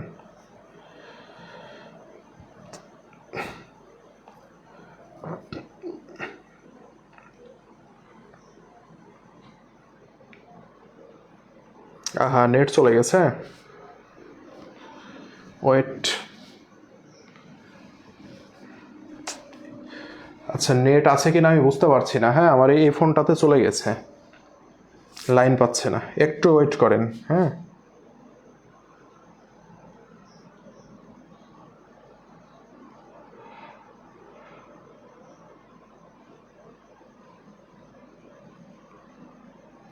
আছে না? ওকে ওকে, আচ্ছা, তাহলে এটা ক্লিয়ার হইলো আমার ভাইয়া? এটা আমাদের ক্লিয়ার হয়েছে তাই না? এবার আসেন পরে দেখেন। এবার এটা যদি হয় তাহলে দেখেন আমরা এবার কি বলছে ভাইয়া দেখি। এবার আমাদেরকে যেটা বলেছে সেটা হচ্ছে, ভালো করে পড়েন। এখন ওই যে আপনি যে ঘোষণা দিয়ে রেখেছিলেন যে দায়বদ্ধ হয়েছিলেন, এখন কি দায়টা পরিশোধ করতে হবে না? এখন ধরেন চাকরি বাকরি পাইলেন, এখন বিয়ে শাদী করবেন। ঠিক আছে, তো ঘটনা হচ্ছে এরকম। দেখেন, ঘোষণাকৃত লভ্যাংশ প্রদান করা হলো, ঘোষণাকৃত লভ্যাংশ প্রদান করা হলো। তাহলে আপনি যে কথা দিয়ে রেখেছেন তখন আপনার দায় কিন্তু বেড়েছিল, এখন দায়টা কি করছেন? প্রদান করে দিচ্ছেন, তার মানে দায় কমে যাবে না ভাইয়া? দায় যদি কমে যায় তাহলে কি হবে বলেন তো? দায় কমে গেলে ডেবিট হয়, অর্থাৎ প্রদেয় লভ্যাংশ ডেবিট হবে। রাইট? প্রদেয় লভ্যাংশ ডেবিট হবে। আর লভ্যাংশটা কি দিয়ে প্রদান করবেন? অবশ্যই নগদ টাকা দিয়ে প্রদান করবেন। কি দিয়ে ভাইয়া? নগদ টাকা। দ্যাট মিনস সম্পদ কমে যাচ্ছে। তাহলে আমরা এ সমান এল প্লাস ওই যদি বলি তাহলে কি হয়ে যাবে? দায় কমে যাবে আর সম্পদ কমে যাবে। তাহলে এখন যদি আপনাকে কেউ বলে লভ্যাংশ প্রদান করা হলো, তাহলে সমীকরণের কি পরিবর্তন হবে? আপনি বলবেন সম্পদ কমে যাবে, দায় কমে যাবে। দ্যাট মিনস দুই দিকের পরিবর্তন। আর দুই দিকের যদি পরিবর্তন হয় তাহলে তাকে আমরা কি পরিবর্তন বলবো বলেন তো ভাইয়া? তাকে আমরা কি পরিবর্তন বলবো বলেন? তাকে আমরা কি পরিবর্তন বলবো? তাকে আমরা বলবো নিট বা পরিমাণগত পরিবর্তন বলবো। ক্লিয়ার ভাইয়া? Very good. তাহলে এটা কি করবে? উদ্বৃত্ত পত্রের সমষ্টিকে কি করবে? পরিবর্তন করবে। ওকে ওকে, কনসেপ্ট ক্লিয়ার? সবাই বুঝতে পেরেছি ভাইয়া? সবাই বুঝতে পেরেছি? ব্যাংক আর নগদের মধ্যে খুব একটা পার্থক্য নাই, একই। ব্যাংকও সম্পদ হিসাব, নগদও সম্পদ হিসাব, ঠিক আছে? ওকে, সবাই বুঝছি ভাইয়া? বলেন সবাই কি বুঝতে পেরেছি? আচ্ছা, নেক্সটে যাই আমরা। তাহলে আমরা লভ্যাংশ ঘোষণা করলাম এবং প্রদান করে দিলাম। কোন লভ্যাংশ ভাইয়া? কোন লভ্যাংশ বলেন? যে লভ্যাংশ করলাম সেটা হচ্ছে নগদ লভ্যাংশ। ওকে, কোন লভ্যাংশ? নগদ লভ্যাংশ। ওকে, আচ্ছা। এখন দেখেন, এবার আমরা বোনাস শেয়ার, এবার আমরা কি নিয়ে ট্রিটমেন্ট করব? বোনাস শেয়ার বা স্টক লভ্যাংশ প্রদান করা হলো বা ইস্যু করা হলো, ঠিক আছে? বোনাস শেয়ার যখন আমি দিব তখন কি হবে জানেন? বোনাস শেয়ার যদি আমি দিই, বোনাস শেয়ার মানে কি? আমি লভ্যাংশ দিব। কি দিয়ে দিব ভাইয়া? আমি লভ্যাংশটা শেয়ার দিয়ে দিব। তো আপনি যখন লভ্যাংশ দিবেন, লভ্যাংশের কোথায় থেকে দিবেন? মুনাফা থেকে দিবেন। দ্যাট মিনস মুনাফা কি হয়ে যাবে? কমে যাবে না ভাইয়া আগেরটার মতো? তো নিট মুনাফা, বা আমরা বলবো এটাকে জমাকৃত মুনাফা, কি হয়ে গেল? কমে গেল। তার মানে মালিকানা সত্ত্ব কমলে কি হয়? ডেবিট হয়। এবার আমাকে বলেন তো, বোনাস শেয়ার কি টাকা দিয়ে দিব আমি? বলেন, বোনাস শেয়ার কি আমি টাকা দিয়ে দিব ভাইয়া? বলেন তো দেখি, বোনাস শেয়ার কি আমি টাকা দিয়ে দিব? শেয়ার দিয়ে দিব। তো মনে রাখবেন, কোম্পানি যখন শেয়ার দেয় মানে শেয়ার ইস্যু করে, শেয়ার ইস্যু করলে মালিকানা সত্ত্ব বেড়ে যায়। শেয়ার ইস্যু করলে মালিকানা সত্ত্ব বেড়ে যায়। মনে থাকবে ভাইয়া, যে কোনো শেয়ার, দুনিয়ার যে কোনো শেয়ারই যদি ইস্যু করা হয়, প্রদান করা হয়, তাহলে মালিকানা সত্ত্ব বেড়ে যায়। মনে থাকবে কেন? কারণ শেয়ার ইস্যু করা হয় মূলধন সংগ্রহের জন্য। আপনি যখনই শেয়ারটা ইস্যু করবেন তখনই ওই পরিমাণ মূলধন বেড়ে যাবে, মানে মালিকানা সত্ত্ব বেড়ে যাবে। ঠিক আছে ভাইয়া? তাহলে এখানে আমরা কি লিখবো? এখানে আমরা লিখবো শেয়ার মূলধন। ওকে, শেয়ার মূলধন বেড়ে যাবে। শেয়ার মূলধন বেড়ে যাবে মানে কি? শেয়ার হোল্ডারদের সত্ত্ব বা মালিকানা সত্ত্ব বেড়ে যাবে। বেড়ে গেলে কি হবে? ক্রেডিট হবে। তাহলে দেখেন তো ভাইয়া, আপনি যখন বোনাস শেয়ার প্রদান করছেন বা স্টক লভ্যাংশ প্রদান করছেন, একবার শেয়ার হোল্ডারদের সত্ত্ব বা মালিকানা সত্ত্ব কমছে, আর একবার শেয়ার হোল্ডারদের সত্ত্ব বা মালিকানা সত্ত্ব বাড়ছে। সবাই কি বুঝছি ভাইয়া? বলেন তো সবাই কি বুঝছি? তাহলে একবার যদি মালিকানা সত্ত্ব বাড়ে, একবার যদি মালিকানা সত্ত্ব কমে, তাহলে আমাকে বলেন তো মালিকানা সত্ত্বের কি কোনো পরিবর্তন হয়? আমাকে বলেন তো। তাহলে মালিকানা সত্ত্বের কি হবে না? কোনো পরিবর্তন হবে না। ঠিক আছে? অর্থাৎ মালিকানা সত্ত্ব কি থাকবে? অপরিবর্তিত থাকবে। তাই না ভাইয়া? বলেন তো। তাহলে একটা জিনিস মনে রাখবেন, মুখস্থর মতো মনে রাখবেন এটা। ঠিক আছে? এটা মুখস্থর মতো আপনি মনে রাখবেন। কি? বোনাস শেয়ার বা স্টক শেয়ার প্রদান করলে মালিকানা সত্ত্ব একবার বাড়ে, মালিকানা সত্ত্ব একবার কমে, যার ফলে মালিকানা সত্ত্বের কোনো পরিবর্তন হয় না। মালিকানা সত্ত্ব কি থাকে? মালিকানা সত্ত্ব অপরিবর্তিত থাকে। গুচ্ছ এবং রাবিতে এটা 100% আসবে। এক বছর না আসলে আরেক বছর আসে। বুঝছেন ভাইয়া? বলেন সবাই কি বুঝতে পেরেছেন আমার কথা? হ্যাঁ, মালিকানা সত্ত্ব অপরিবর্তিত থাকবে। নেট না থাকলে রেকর্ড দেখতে হবে ভাইয়া। ঠিক আছে? এখন যদি 100 জন বলে ভাইয়া নেট নাই, তাহলে তো আমাকে 100 বার বলতে হবে আপনার কথা শুনলে, তাই না?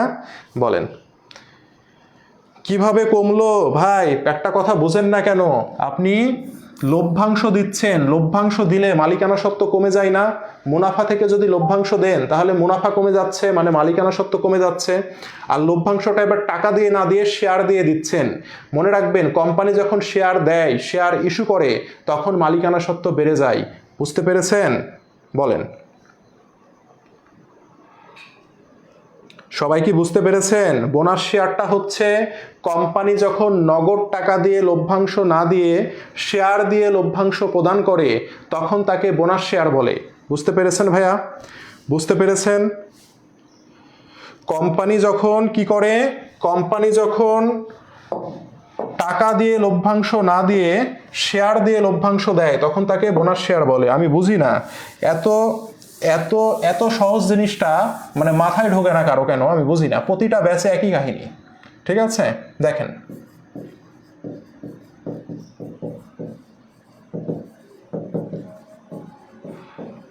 বোনাস শেয়ার প্রদান অথবা শেয়ার লভ্যাংশ প্রদান,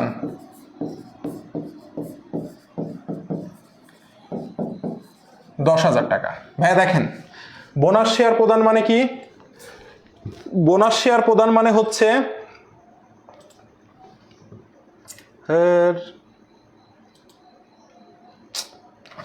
হ্যাঁ, বোনাস শেয়ার মানে হচ্ছে আপনি কি করবেন, কেন বারে আমি সবই বলেছি, তারপরেও আপনারা যদি না মাথায় ঢোকান, কতবার বললাম যে শেয়ার ইস্যু করলে মূলধন বাড়ে, সে কারণে মালিকানা সত্ত্ব বেড়ে যায়। কতবার বলেছি, কথা কি শুনছেন না, না বুঝছেন না? আমি বুঝি না, ঠিক আছে। দেখেন, আচ্ছা দেখেন, বোনাস শেয়ার প্রদান বা শেয়ার লভ্যাংশ প্রদান 10,000 টাকা, তাই না? তাহলে বোনাস শেয়ার প্রদান মানে কি ভাইয়া? আমি কি টাকা দিব না শেয়ার দিব বলেন? লভ্যাংশটা আমি কি দিয়ে দিব? লভ্যাংশটা আমি কি দিয়ে দিব? টাকা না শেয়ার? শেয়ার দিয়ে দিব, ঠিক আছে। তাহলে ঘটনা ঘটছে দুইটা, একটা হচ্ছে লভ্যাংশ দিব আর লভ্যাংশটা আমি শেয়ার দিয়ে দিব, তাই তো? তাহলে যেহেতু লভ্যাংশ দিব, লভ্যাংশ দিলে কি হবে ভাইয়া? লভ্যাংশটা দিব কই থেকে? নিট মুনাফা থেকে। তাহলে নিট মুনাফা বা সংরক্ষিত মুনাফা যেটাই আমি বলি, সেটা বাড়বে না কমবে বলেন? বলেন। লভ্যাংশ তো দিচ্ছি নাকি? লভ্যাংশটা আমরা দিই কই থেকে? কি শিখলাম একটু আগে? নিট মুনাফা বা সংরক্ষিত মুনাফা থেকে দিচ্ছি, তাই না? তাহলে আমাকে একটু বলেন তো, তাহলে নিট মুনাফা বা সংরক্ষিত মুনাফা থেকে যদি আমি লভ্যাংশ দিই, যারা বুঝেননি তারা আমাকে বলেন, তাহলে আমার নিট মুনাফা বা সংরক্ষিত মুনাফাটা বাড়বে না কমবে ভাই? কমবে। Very good. তাহলে যদি কমে, তাহলে আমাকে এখন বলেন তো, নিট মুনাফা বা সংরক্ষিত মুনাফা কি হিসাব ভাইয়া? শেয়ার হোল্ডারদের ইকুইটি বা মালিকানা সত্ত্ব হিসাব। দ্যাট মিনস মালিকানা সত্ত্ব কমছে। এখন মালিকানা সত্ত্ব কমলে যে ডেবিট হয়, এটাও যদি আপনি না জানেন তাহলে এটা খুবই দুঃখজনক। ক্লাস নাম্বার 2-তে পড়ানো হয়েছে। এই পর্যন্ত ক্লিয়ার? তাহলে আমাদের দেখেন, লভ্যাংশটা কই থেকে নিলাম? নিট মুনাফা থেকে নিলাম। ওকে, এখন যেহেতু বোনাস শেয়ার দিচ্ছি, বোনাস শেয়ার প্রদান করছি, বা বোনাস শেয়ার প্রদান করা আর ইস্যু করা একই কথা। শেয়ার যখন আমি ইস্যু করি, শেয়ার কোম্পানি কেন ইস্যু করে? শেয়ার ইস্যু করলে কোম্পানির মূলধন বেড়ে যায়, ঠিক আছে। সেটা যে শেয়ারই হোক না কেন, বোনাস শেয়ার, রাইট শেয়ার, সাধারণ শেয়ার, অগ্রাধিকার শেয়ার, যে শেয়ারই কোম্পানি ইস্যু করুক না কেন, কোম্পানির মূলধন বেড়ে যায়, ঠিক আছে। এর মাঝে আবার প্রশ্ন করে ফেলেন না, স্যার অগ্রাধিকার শেয়ার কি, রাইট শেয়ার কি? এটা এখন প্রশ্ন করার দরকার নেই, আমি ক্লিয়ার করে দিচ্ছি। ওকে, তাহলে যেহেতু শেয়ার ইস্যু করছে, তাহলে কোম্পানির কি হবে ভাইয়া? শেয়ার কেন ইস্যু করি? মূলধন সংগ্রহের জন্য। তাহলে আমাদের কি হবে ভাইয়া? শেয়ার ইস্যু করলেই কোম্পানির শেয়ার মূলধন বেড়ে যাবে, রাইট। এখন শেয়ার মূলধন যদি বেড়ে যায়, দ্যাট মিনস মালিকানা সত্ত্ব বেড়ে যাচ্ছে। তাহলে মালিকানা সত্ত্ব বেড়ে গেলে কি হবে? ক্রেডিট হবে। সবাই কি বুঝছি ভাইয়া? সবাই কি বুঝছি বলেন? এবার কি বুঝতে পেরেছি বলেন তো ভাই?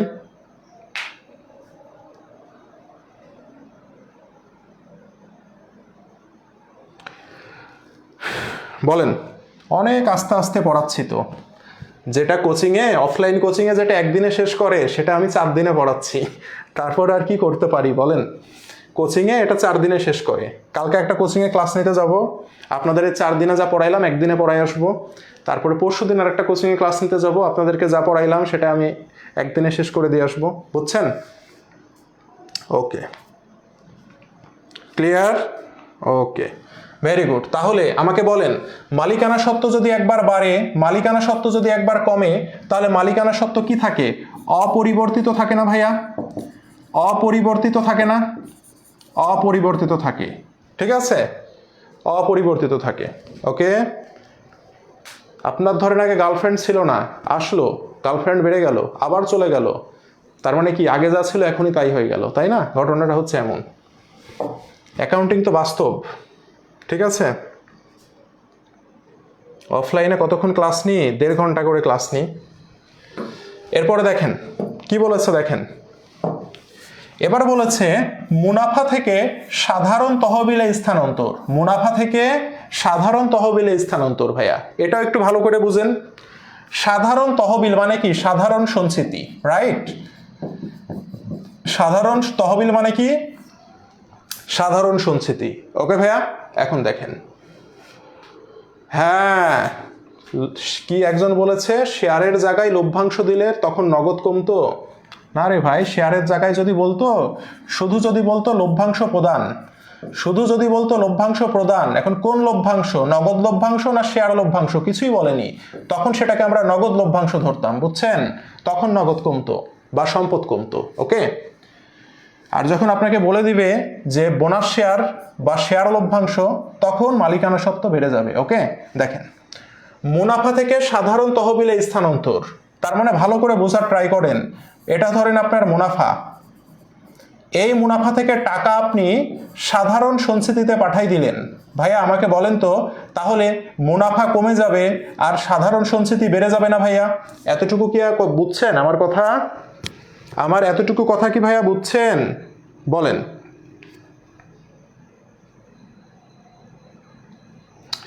হালিমাতুস সাদিয়া, আপনাকে কি আমি বুঝাইছি যে সাধারণ শেয়ার তো ভাই আমি বুঝাইনি, তো সাধারণ শেয়ার নিয়ে প্রশ্ন করছেন কেন? একটু ধৈর্য ধরেন। মুনাফা থেকে সাধারণ সঞ্চিতিতে স্থানান্তর যদি আমরা করি, তাহলে মুনাফা কি হয়ে যাবে? কমে যাবে না ভাইয়া? তাহলে মুনাফা যদি কমে যায়, মুনাফা কি হিসাব? মালিকানা সত্ত্ব। তাহলে মালিকানা সত্ত্ব কমে গেল, সাধারণ সঞ্চিতি বেড়ে গেল, সাধারণ সঞ্চিতি বা মালিকানা সত্ত্ব হিসাব। তার মানে মুনাফা থেকে টাকা যখন আমি সাধারণ সঞ্চিতিতে স্থানান্তর করব, তখন আমার একবার মালিকানা সত্ত্ব কমে, একবার মালিকানা সত্ত্ব বাড়ে। আমরা কি সবাই বুঝতে পেরেছি ভাইয়া? বলেন তো, আমরা কি সবাই বুঝতে পেরেছি এটা? তাহলে মনে রাখবেন, তার মানে একবার মালিকানা সত্ত্ব কমে, একবার মালিকানা সত্ত্ব বাড়ে। এটার অর্থ কি বলেন তো? মালিকানা সত্ত্ব অপরিবর্তিত থাকবে, তাই না ভাইয়া? মালিকানা সত্ত্ব অপরিবর্তিত থাকবে, রাইট? মালিকানা সত্ত্ব অপরিবর্তিত থাকবে। সবাই কি বুঝছি ভাইয়া? বলেন।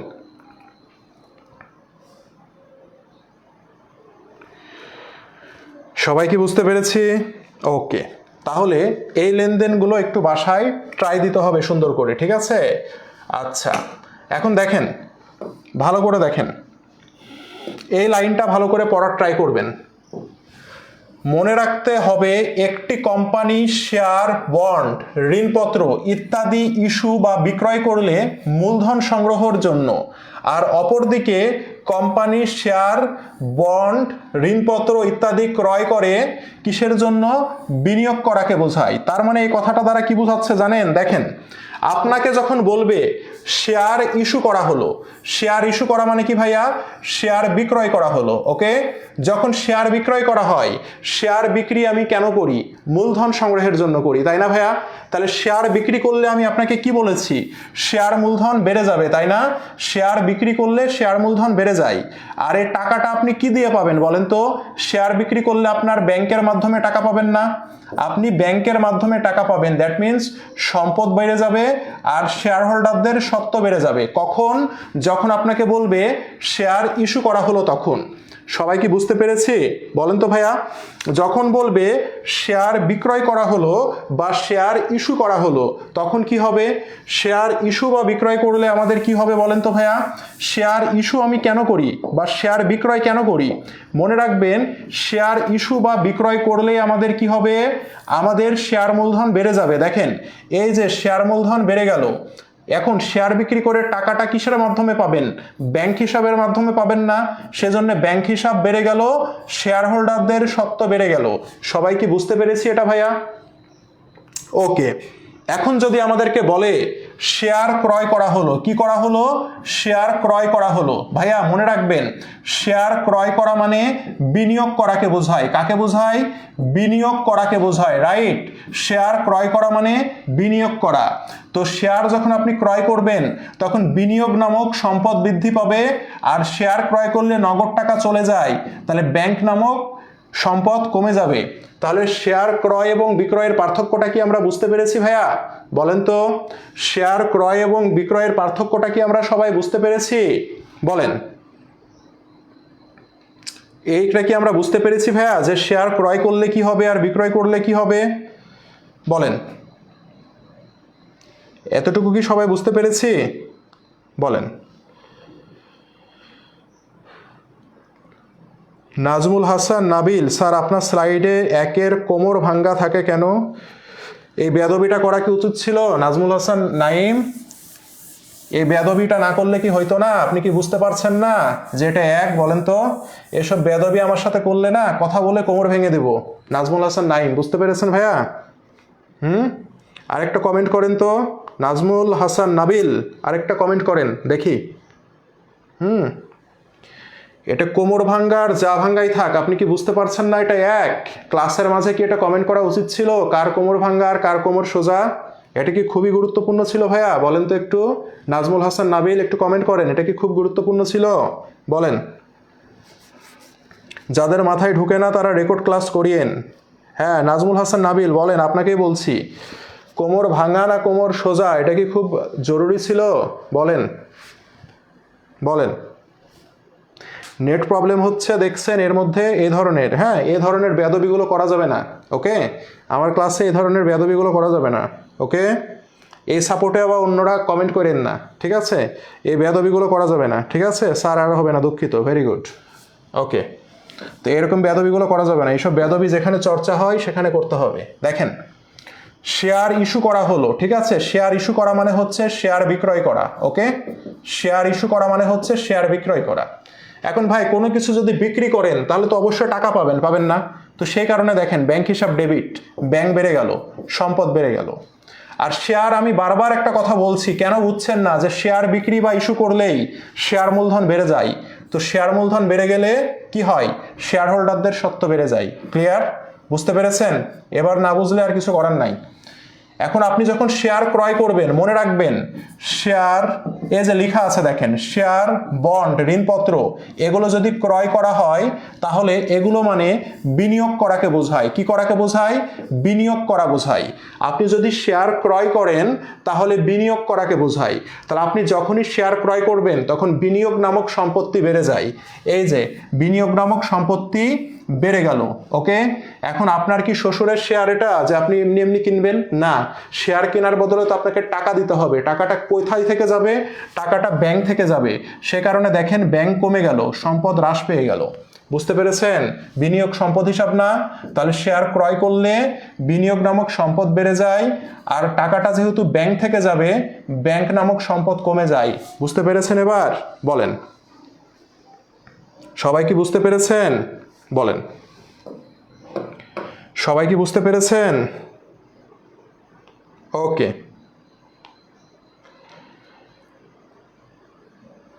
ওকে, থ্যাংক ইউ। দেখেন, ঠিক সেম ভাবে আমাকে যখন বলবে ঋণপত্র বিক্রয় করা হলো বা ইস্যু করা হলো, তাহলে ঋণপত্র বিক্রয় করলে তো অবশ্যই টাকা পাবেন। সেই কারণে দেখেন ব্যাংক হিসাব বা সম্পদ বেড়ে গেল। আর কি হবে? ঋণপত্র নামক দায় বৃদ্ধি পাবে। শেয়ার বিক্রি করলে শেয়ার মূলধন নামক মালিকানা সত্ত্ব বৃদ্ধি পায়, আর ঋণপত্র বিক্রি করলে ঋণপত্র নামক দায় হিসাব বৃদ্ধি পায়। তাহলে আমার সম্পদ বৃদ্ধি পাবে, দায় বৃদ্ধি পাবে। সবাই কি বুঝতে পেরেছি ভাইয়া? এটা কি সবাই বুঝতে পেরেছি? বলেন, সবাই কি এটা বুঝতে পেরেছি? শেয়ার বিক্রি করলে শেয়ার মূলধন বৃদ্ধি পায়, ঋণপত্র বিক্রি করলে ঋণপত্র বৃদ্ধি পায়। তাহলে ঋণপত্র হচ্ছে দায় হিসাব, দায় বেড়ে যাবে। আর শেয়ার বিক্রি করলে শেয়ার মূলধন বৃদ্ধি পাবে, শেয়ার মূলধন মালিকানা সত্ত্ব হিসাব, তাই মালিকানা সত্ত্ব বেড়ে যাবে। কনসেপ্টটা কি সবাই বুঝতে পারছেন ভাইয়া?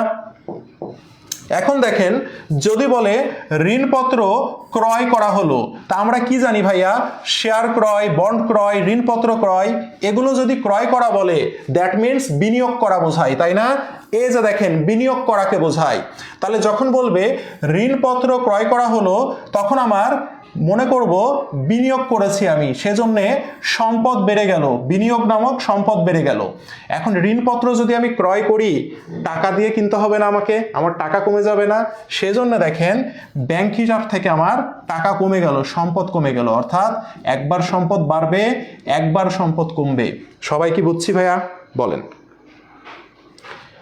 সবাই কি বুঝতে পেরেছি? বলেন,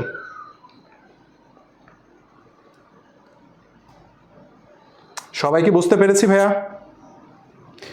এগুলো কঠিন কিচ্ছু না, সবাই কি বুঝতে পেরেছি আমরা ভাইয়া? বলেন, হ্যাঁ সবাই কি বুঝতে পেরেছি? শেয়ার বিক্রি করলে শেয়ার কমুক, আপনার মূলধন বাড়ছে কিনা দেখেন। আপনি কি শেয়ারের হিসাব করবেন না টাকার হিসাব করবেন রে ভাই? আপনি হিসাব করবেন টাকার, ঠিক আছে? অ্যাকাউন্টিং কি শেয়ার কয়টা পণ্য থাকলো সেই হিসাব করি, না পণ্য কিনা বেচা করে কত টাকা আসতে যাচ্ছে সেটার হিসাব করি? বলেন তো। শেয়ার কমুক সেটা তো আমার ফ্যাক্ট না, শেয়ার বিক্রি করে যে মূলধন সংগ্রহ করছি সেই টাকাটা ফ্যাক্ট। আমার যে টাকাটা আসছে সেটা আমার কাছে ফ্যাক্ট। বোঝা গেছে?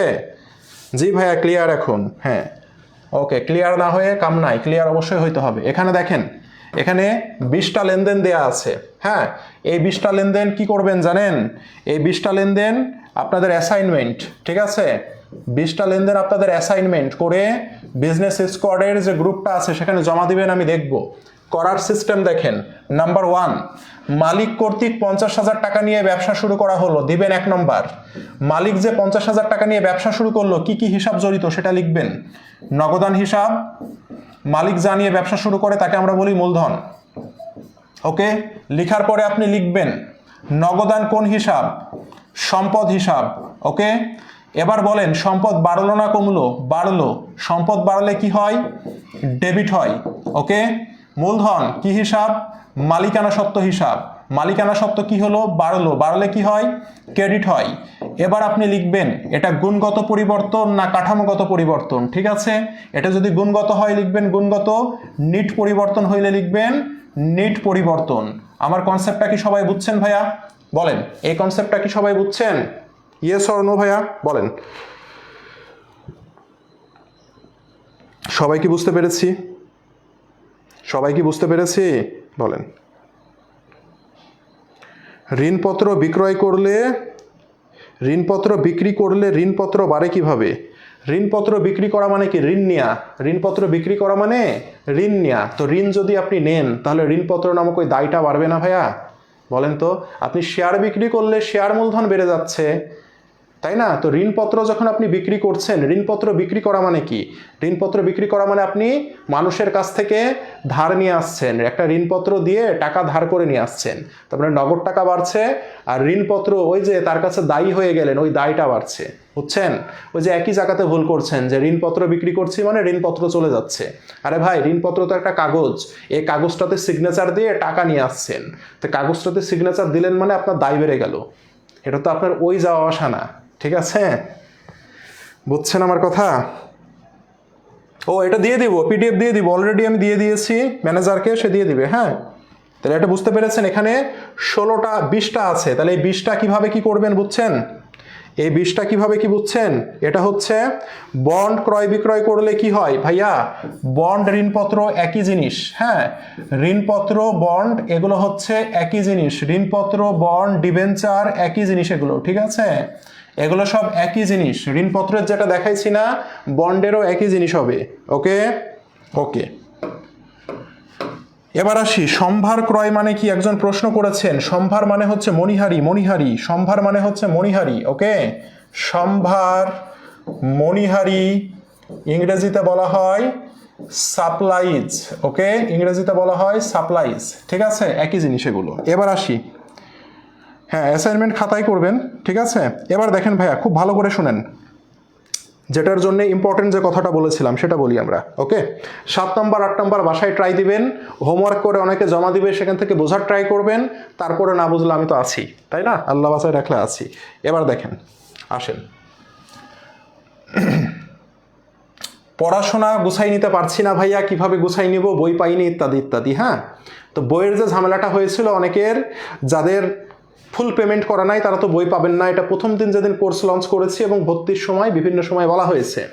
তো ফুল পেমেন্ট যাদের করেছেন তাদেরই বই পাঠানো হচ্ছে এবং হোম ডেলিভারি দিচ্ছি। জানেন, হোম ডেলিভারি অ্যাড্রেস অনেকের নাই, তো অ্যাড্রেস না থাকলে কেমনে বই যাবে বলেন? অনেকের বই চলে গেছে, ফোন রিসিভ করেন না, আর হাউকাও লাগাই দেন যে ভাইয়া বই পাই না, বই পাই না, অথচ বই নিয়ে যে কল দিয়ে আপনাকে পাইনি। অনেকের ফোন নাম্বার মিসিং, নাম মিসিং।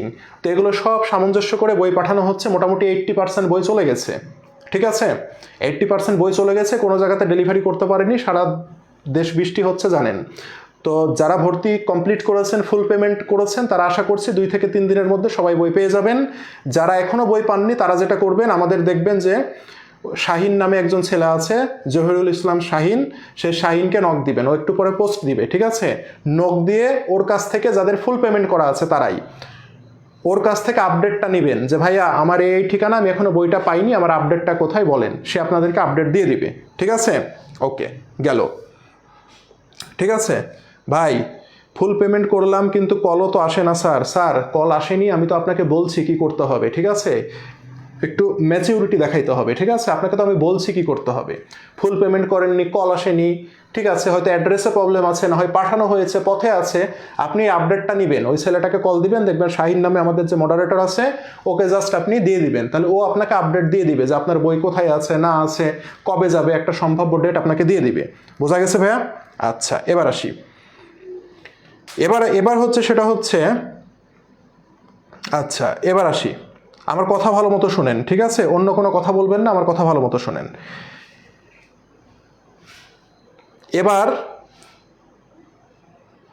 এবার হচ্ছে যে গুরুত্বপূর্ণ কথাটা আমি বলি সেটা হচ্ছে, অনেকের বই যায়নি, পড়া গুছাই নিতে পারেননি, কোনো কারণে ক্লাস মিস চলে গেছে, ঠিক আছে? আজকে হচ্ছে কি বার ভাইয়া বলেন তো? আজকে হচ্ছে সোমবার না, যদি আমি ভুল না করি, দেখেন সোমবার। আপনাদেরকে একটা সুযোগ দেয়া হইলো, কি সুযোগ জানেন? যারা বই পাননি মেনে নিলাম, বইটা 2-3 দিনের মধ্যে আশা করি পেয়ে যাবেন, শুক্রবারের মধ্যে সবাই বই পেয়ে যাবেন ইনশাল্লাহ, যাদের ফুল পেমেন্ট করা আছে, সবকিছু ক্লিয়ার আছে। এখন ভালো করে শোনেন, যারা ইতিমধ্যে যে কোনো কারণে পড়াটাকে কমপ্লিট করতে পারেননি, গ্যাপ পড়ে গেছে, ইলেকট্রিসিটি ছিল না, কারেন্ট ছিল না, স্যার ক্লাস করা হয়নি, স্যার বুঝে উঠতে পারছি না, ভাই বুঝে ওঠা হয়ে গেছে, হ্যাঁ, ক্লাস যদি চালাই চলতেই থাকবে, আর জীবনে বুঝে উঠতে পারবেন না। আপনাকে সোমবার তো মঙ্গল, বুধ, বৃহস্পতি, শুক্র, ওকে, এই 4 দিন সকল ক্লাস বন্ধ থাকবে আমাদের, ঠিক আছে? কেন বন্ধ থাকবে ভাইয়া? এই 4 দিনে যত ক্লাস হয়েছে সব ক্লাস করে বাসায় পড়াশোনা করে নিজের পড়াটাকে গোছাই নেবেন। যারা ছিটকে পড়েছেন, আটকে গেছেন, আর যারা করেছেন তারাও আরেকবার রিভিশন দিবেন, ঠিক আছে? আমার কথা ভালো মতো শোনেন, আমার কথা ভালো মতো শোনেন ভাইয়া, ঠিক আছে? আমার কথা ভালো মতো শোনেন। মঙ্গলবার, বুধবার, বৃহস্পতিবার, শুক্রবার, এই 4 দিন কি হবে? ক্লাস অফ থাকবে, সকল ক্লাস অফ থাকবে। কিন্তু আমরা এই 4 দিনে বিভিন্ন সময়ে আপনাদের সাথে আসব, জুম মিটিং করব, লাইভ করব, বিভিন্ন গাইডলাইন আমাদের পক্ষ থেকে দেওয়া থাকবে, আপনাদের প্রবলেমগুলো সলভ করব, ওকে? এই কয়দিন কি করবেন ভাইয়া? এই কয়দিনে যেটা করবেন সেটা হচ্ছে, আমাদের যতগুলো গ্যাপ পড়েছে ক্লাস, প্রতিটা ক্লাস শেষ করতে হবে। ভাই কেমনে পড়া শুরু করবো? আরে ভাই ক্লাস চলছে, তুমি ক্লাসটা করো, করে ক্লাসের পড়াগুলো কমপ্লিট করো। এই 4 দিনের মধ্যে যত গ্যাপ আছে, যত প্রবলেম আছে, সব সলভ করে ফেলতে হবে। ক্লিয়ার? ঠিক আছে, এবার আসেন শুক্রবার। শুক্রবার রাত 9টায় মডেল টেস্ট এক্সাম হবে। মডেল টেস্ট এক্সাম হবে। ক্লিয়ার ভাইয়া? শুক্রবার রাত 9টায় কি হবে? মডেল টেস্ট এক্সাম হবে। যারা পড়াশোনা করেছেন তারাও রিভিশন দেওয়ার সময় পাচ্ছেন, যারা পড়াশোনা করেননি তারাও এই কয়েকদিনের মধ্যে পড়া কমপ্লিট করে মডেল টেস্টের জন্য প্রিপারেশন নেবেন। ঠিক আছে? আমার কথা বোঝা গেছে ভাইয়া? বলেন, আমার কথা কি বুঝতে পেরেছেন সবাই? আচ্ছা, এবার আসেন মডেল টেস্ট যে এক্সাম হবে ভাইয়া, মডেল টেস্ট এক্সামে কি কি বিষয় থাকবে, তাই না? মডেল টেস্ট যে এক্সাম নেবেন কি কি বিষয় থাকবে? আচ্ছা, মডেল টেস্ট এক্সামে আপনার বিষয় থাকবে হচ্ছে নাম্বার 1 ইংলিশ, লেকচার 1 থেকে 5 যা ক্লাস হয়েছে, মেমোরাইজিং পার্ট,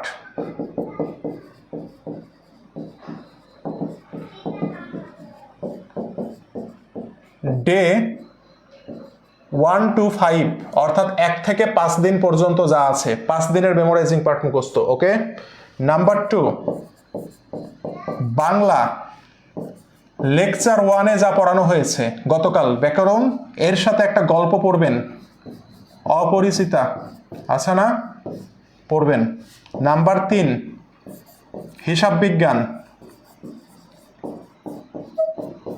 আজ পর্যন্ত যা যা পড়ানো হয়েছে, ঠিক আছে? এই লেকচার 3 পর্যন্ত যা যা পড়ানো হয়েছে।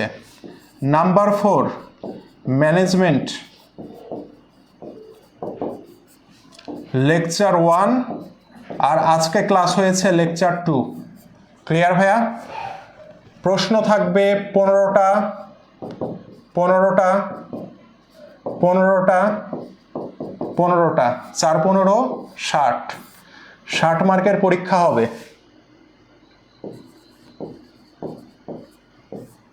মার্কস হচ্ছে 60, টাইম হচ্ছে 40 মিনিট। কবে পরীক্ষা ভাইয়া? Friday 9 PM। কারো কোনো প্রশ্ন আছে? কারো কোনো প্রশ্ন আছে? বলেন। অবশ্যই নেগেটিভ মার্ক থাকবে। নেগেটিভ মার্ক কেন থাকবে না? ওয়েবসাইটে সব পরীক্ষাতে তো নেগেটিভ মার্ক আছে, অবশ্যই নেগেটিভ থাকবে। কারো কোনো প্রশ্ন আছে ভাইয়া? কারো কোনো প্রশ্ন আছে? বলেন ভাইয়া, কারো কোনো প্রশ্ন আছে? সবাই ক্লিয়ার? সবাই ক্লিয়ার? সবাই ক্লিয়ার? মেমোরাইজিং পার্টের পিডিএফ আরও 20 দিন আগে দেওয়া হয়েছে, ঠিক আছে? 5 পেজ প্রিন্ট করে নিয়ে পড়েন। ওকে, এখন দেখেন, যারা পিছাই পড়েছিলেন তাদের জন্য ভালো হলো না খারাপ হইলো? যারা প্রবলেমে ছিলেন তাদের জন্য ভালো হলো না খারাপ হলো? যারা পড়াশোনা করছিলেন একটা রিভিশন দেওয়ার সুযোগ পাইলেন, ভালো হলো না খারাপ হইলো? কিন্তু এটাই ফার্স্ট, এটাই লাস্ট, আপনি আর কাভার আপ করার সুযোগ পাবেন না। তো যারা অবহেলা করেছেন তারা 3 দিনের মধ্যে নিজেকে গুছাই ফেলেন, নাহলে আর গোছানোর সময় পাবেন না, ঠিক আছে? আগে যেভাবে এক্সামের লিঙ্ক পোস্ট করা হতো ওভাবে বেশি ভালো হয়। কেন ভাই? লিঙ্ক যে দেওয়া আছে একটা, সেই লিঙ্ক তো অলওয়েজ আপডেট হয়। এত অনীহা কেন আপনাদের ভাই? এক্সামের লিঙ্ক খুঁজে পাই না, কিছু পাই না কেন ভাই? আমি একটা যে এক্সামের লিঙ্ক আমি কেন খুঁজে পাবো না? আমার প্রশ্ন হচ্ছে এখানে যারা ক্লাস করে রেগুলার, আমি কতবার পোস্ট করে দেখাইছি, আমি কেন পাবো না? আমার প্রশ্ন হচ্ছে আমি কেন পাবো না? এটা তো আপনাদের কিসের অনীহা, কিসের কষ্ট হয়, আমি এটা বুঝি না। বলেন। হ্যাঁ, অবশ্যই অপরিচিতা মেন বই থেকে পড়বেন। আমি এটা কেন বুঝি না, আমার প্রশ্ন হচ্ছে এটা। আমি এই গ্রুপে যদি যাই, এখান থেকে কি কষ্টটা আপনাদের হয় আমি এটা বুঝি না। এখানে যে আমি বারবার বলি, এই যে ফিচার্ড নামে একটা অপশন আছে, এই ফিচার্ড অপশনে যদি ঢোকার পরে যেটা দেখবেন, এই যে দেখেন একটা লিঙ্ক দেওয়া আছে, নিচের লিঙ্কে ক্লাস পিডিএফ পরীক্ষার লিঙ্ক সাজানো আছে। এর চেয়ে কি ভালো আর কিছু হয় ভাই বলেন তো? গেলেন যে দেখেন, এই যে ক্লাস হয়েছে হিসাবের প্রকারভেদ লেনদেন, এই যে একটু পরে এখানে ক্লাস নাম্বার 3 হয়ে যাবে। দিয়ে ভাইয়া এটা দেখে, ভাইয়া কিছুই তো আসে না কেন রে ভাই, একটু টানেন, এই যে এই সাইডে একটু টান দেন, টান দিলে দেখেন ক্লাস লিঙ্ক, পিডিএফ লিঙ্ক, এই যে 3 নাম্বার ক্লাস হলে পেয়ে যাবেন। এই যে এক্সাম লিঙ্ক আছে না, 2টা অ্যাকাউন্টিং এর ক্লাস হয়েছে, 2টারই এক্সাম লিঙ্ক দেওয়া আছে। আপনি এখান থেকে কি করবেন? আপনি এখান থেকে পরীক্ষা দিতে পারবেন, ঠিক আছে? হ্যাঁ, শুধু 3টা লেকচার, 1 2 3 আজ পর্যন্ত যা হয়েছে সেটা, ঠিক আছে? গেল? ঠিক আছে, আচ্ছা আচ্ছা, হইলো এটা। তারপরে কি? এই যে ইংলিশে ক্লিক দেন। এই যে ইংলিশে ক্লিক দিয়ে দেখেন কি 5 পর্যন্ত হয়েছে না? এই যে ক্লজ, এই যে ক্লজের ক্লাস, এই যে ক্লজের যে 2টা পিডিএফ দিল সেটা। ক্লজের উপরে এক্সাম হবে কালকে এখানে ক্লজের লিঙ্ক আপনি পেয়ে যাবেন। ম্যানেজমেন্ট, একজন ম্যানেজমেন্টের কিছু খুঁজে পাচ্ছে না, মাথা খারাপ করে দিয়েছে। এই যে ম্যানেজমেন্ট, আসেন ম্যানেজমেন্ট লেকচার 1 2, এই যে দেখেন, এই যে পিডিএফ দেওয়া আছে, সব আছে। একটা ক্লাস হয়েছে এক্সাম, আজকে ক্লাস হয়েছে, কালকে এখানে এক্সাম লিঙ্ক আপনি পেয়ে যাবেন। এর চেয়ে কি আর কি করবো ভাই বলেন তো? এর চেয়ে কি আর সাজাই গুছাই দেওয়া সম্ভব? বলেন বলেন বলেন। মেমোরাইজিং, তাই না? মেমোরাইজিং এর শিট সবই তো দেয়া আছে, মেমোরাইজিং এর শিট সবই দেয়া আছে। আপনি ফিচার্ডে যে ভাইয়া দেখেন, অনলাইন এক্সামের জন্য যেভাবে ওয়েবসাইটে রেজিস্ট্রেশন করবেন, যারা রেজিস্ট্রেশন করতে পারছেন না, ভিডিও দেয়া আছে, দেখে করে নেবেন। সব দেয়া আছে, এভরিথিং আপনাদের সব দেয়া আছে, ঠিক আছে? টেলিগ্রাম চ্যানেল লিঙ্ক ফার্স্ট কমেন্টে, টেলিগ্রামে সব আপনাদের পিডিএফ গুলো ক্লাস শেষের সাথে সাথে পিডিএফ গুলো দিয়ে দেওয়া হয়, কোনো জরুরি নোটিশ থাকলে দিয়ে দেওয়া হয়, সেটাই যে দেয়া আছে। ফিচার্ডে যাবেন গ্রুপে, সব পাবেন আপনি, কেন পাবেন না? এই যে ভোকাবুলারি শিট ফিচার্ড অপশনের মধ্যে দেয়া আছে, এই যে আমির স্যার দিয়ে দিয়েছে, ক্লিক দিবেন, ডাউনলোড হয়ে যাবে।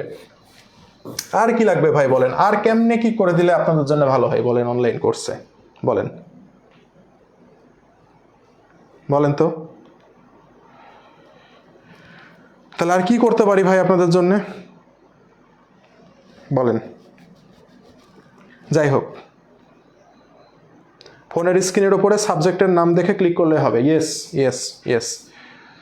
না, এক্সাম লাইভে হবে না, 9টা থেকে 10টার মধ্যে এক্সাম দিয়ে ফেলবেন। হ্যাঁ, যদি নাও দিতে পারেন পরেও দিতে পারবেন, প্যারা নাই, এক্সাম যে কোনো টাইমে দিতে পারবেন, ঠিক আছে? বন্ডের অবহারকে বিপরীত দায় এবং ভুয়া সম্পদ উভয়ই বলা হয় কেন? এটা গ্রুপে পোস্ট করেছিলাম, এখন কনফিউশনে পড়ে আছে, একটু বুঝিয়ে দেন। এখন বন্ড হচ্ছে আপনার, যদি আপনি বন্ড কিনেন সেই ক্ষেত্রে বন্ড আপনার সম্পদ, আর আপনি যখন বন্ড বিক্রি করবেন বন্ড হচ্ছে আপনার দায়। তো সম্পদের অবহার হলে সেটা ভুয়া সম্পদ হয়, আর দায়ের যদি অবহার হয়, দায় যদি হ্রাস পেয়ে যায় তাহলে সেটা আপনার বিপরীত দায় হয়। ঠিক আছে? আর এটা নিয়ে বিপরীত দায়গুলো নিয়ে একটু কনফিউশন আছে, কারণ বিপরীত দায় সবসময় অ্যাকাউন্টিংয়ের স্ট্যান্ডার্ডকে মানে না। যেমন পাওনাদার বাট্টা সঞ্চিতি এটা ধরা মানে অ্যালাউড না আর কি। হ্যাঁ, এটা যে অ্যাকাউন্টিংয়ের নীতিমালা গ্যাপ আইএফআরএস সেটাকে সম্পূর্ণ নিষেধ করেছে। দায়কে কখনো কমানো যায় না ইচ্ছা করে, বুঝতে পেরেছেন? দায় আপনাকে পরিশোধ করতে হবে, তো এটাকে ইচ্ছা করে কি আপনি কমাইতে পারবেন কখনো? এটা হয় না, বুঝতে পেরেছেন? আচ্ছা, হ্যাঁ, আপনারা একটু ধৈর্য ধরবেন, যেটা আমি বলি ধৈর্য ধরলে আপনাদের সকল সমস্যা ভাইয়া সমাধান করে দেব। ঠিক আছে? এমন না ভয়ে পালাই যাচ্ছি কি করছি। আপনাদেরকে নিয়ে মিটিং কিভাবে করা যায়, অনেক স্টুডেন্ট বললেন ভাইয়া ইলেকট্রিসিটি থাকছে না, একটু পড়া পিছাই গেছি প্রথমেই, যার কারণে হতাশা, ম্যাচ করতে পারছি না। তো কালকে আমরা অনেকক্ষণ ধরে আলোচনা করে লাস্টে একটা সিদ্ধান্ত নিলাম, না ওদেরকে একটু গ্যাপ দিই, আমরা গ্যাপ দিই, এর মাঝে ওরা একটু কাভার করে নিক, মানসিকভাবে একটু ফ্রিলি পড়াশোনা করুক, করে পড়াশোনাটাকে কাভার করে নিক, আর এই পড়াশোনাটাকে কাভার করে এর একটা এক্সাম দিক। ঠিক আছে? অনেক ভালো। এর ফাঁকেও হয়তো আমি লাইভে আসবো, আমাদের স্যাররা লাইভে আসবে, আমাদের স্যারদের কাছে প্রশ্ন করবেন, প্রবলেমগুলো সলভ করার 2-1 দিনে আমরা কিন্তু আপনাদেরকে টাচে রাখবো, একবারে ছেড়ে দিচ্ছি না যে কমিউনিকেশন অফ এরকম না। ঠিক আছে? হয়তো আপনাদের সাথে আমি একদিন লাইভে বসবো, সরাসরি লাইভে বসে জুমে আপনাদের যত প্রবলেম আছে আমি শুনবো, সমাধান দিব। ওকে ভাইয়া? ওকে।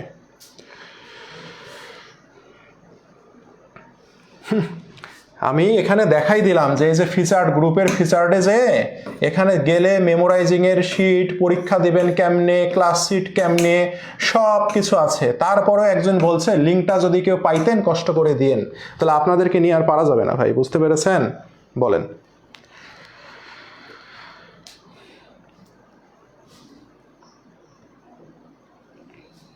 ঠিক আছে, প্যারা নিয়েন না, হতাশ হওয়ার কিছু নাই, আপনাদেরকে হতাশ হতে ছেড়ে দিব?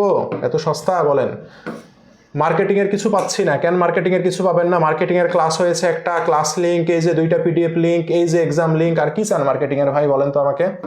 মার্কেটিংয়ের আর কি চান আমাকে বলেন? একজন বললেন মার্কেটিংয়ের কিছু পাচ্ছি না, এই যে ক্লাসের যে লিঙ্ক, মার্কেটিংয়ে ঢুকবেন, ক্লিক দিবেন, ঢোকার পরে সব আছে, কেন পাবেন না? একটা ক্লাস হয়েছে, ক্লাস লিঙ্ক, 2টা পিডিএফ দিয়েছে, পিডিএফ লিঙ্ক, এক্সাম লিঙ্ক, আর কি লাগবে মার্কেটিংয়ে ভাই আমাকে একটু বলেন তো দেখি, বলেন। তাহলে আমি আপনাদেরকে কি বলবো বলেন? তো ঠিক আছে ভাইয়া, আমি আশা করি আপনারা সবাই বইগুলো পেয়ে যাবেন এই সপ্তাহের মধ্যে, ইনশাল্লাহ সবাই পেয়ে যাবেন। ঠিক আছে? আর পড়াশোনা করেন, হতাশ হওয়ার কিছু নাই, প্রবলেমগুলো দেন, প্রবলেমগুলো সলভ হয়ে যাচ্ছে এভাবে। ঠিক আছে? এই আর কি, এই আর কি, বুঝতে পেরেছেন? সি ইউনিটের পাশাপাশি বিইউপির প্রস্তুতি নেওয়া ঠিক হবে না ভাইয়া? বিইউপির প্রস্তুতি নেওয়া ঠিক হবে না, একেবারেই ঠিক হবে না। হ্যাঁ, এটা আমার মতামত দিলাম। ধরা খাবেন, হতাশ হবেন, ওটার ইফেক্ট সি ইউনিটে পড়বে। ওকে? তো ভাই ঠিক আছে, ভালো থাকেন সবাই। অ্যানালিটিক্যাল সব হাত পা গুজায় নামার দরকার নাই, মারুফ স্যার ক্লাস নিচ্ছে অ্যানালিটিক্যাল, যা শেখাচ্ছে ম্যাথ অ্যানালিটিক্যাল এটাই কন্টিনিউ করেন। ঢাবি পর্যন্ত মারুফ স্যার যা করাচ্ছে এতটুকুই প্র্যাকটিস করেন, এর বাইরে বেশি মাথা ঘামানোর দরকার নাই।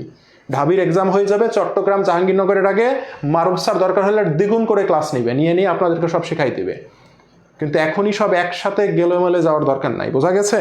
আর যদি প্র্যাকটিস করার ইচ্ছা থাকে তাহলে যেটা করতে হবে সেটা ভাইয়া, তাদের যেটা করতে হবে, দেখবেন যে এই যে ম্যাথে যান আপনি, এই যে ম্যাথ আইকিউ যায়, দেখেন ম্যাথ প্র্যাকটিস বুক, এই যে দেখেন মারুফ ভাইয়ের যে বইটা সেটার পিডিএফই দিয়ে দিয়েছে আপনাদের জন্য। বলেন আর কি চান বলেন তো ভাই? মারুফ ভাইয়ের যে ম্যাথটা সেটার পিডিএফই দেওয়া আছে, ম্যাথ প্র্যাকটিস বুক, আর কি করতে পারি বলেন? তো ঠিক আছে ভাইয়া, সবাই ভালো থাকেন তাহলে, ইনশাল্লাহ হতাশ হবেন না।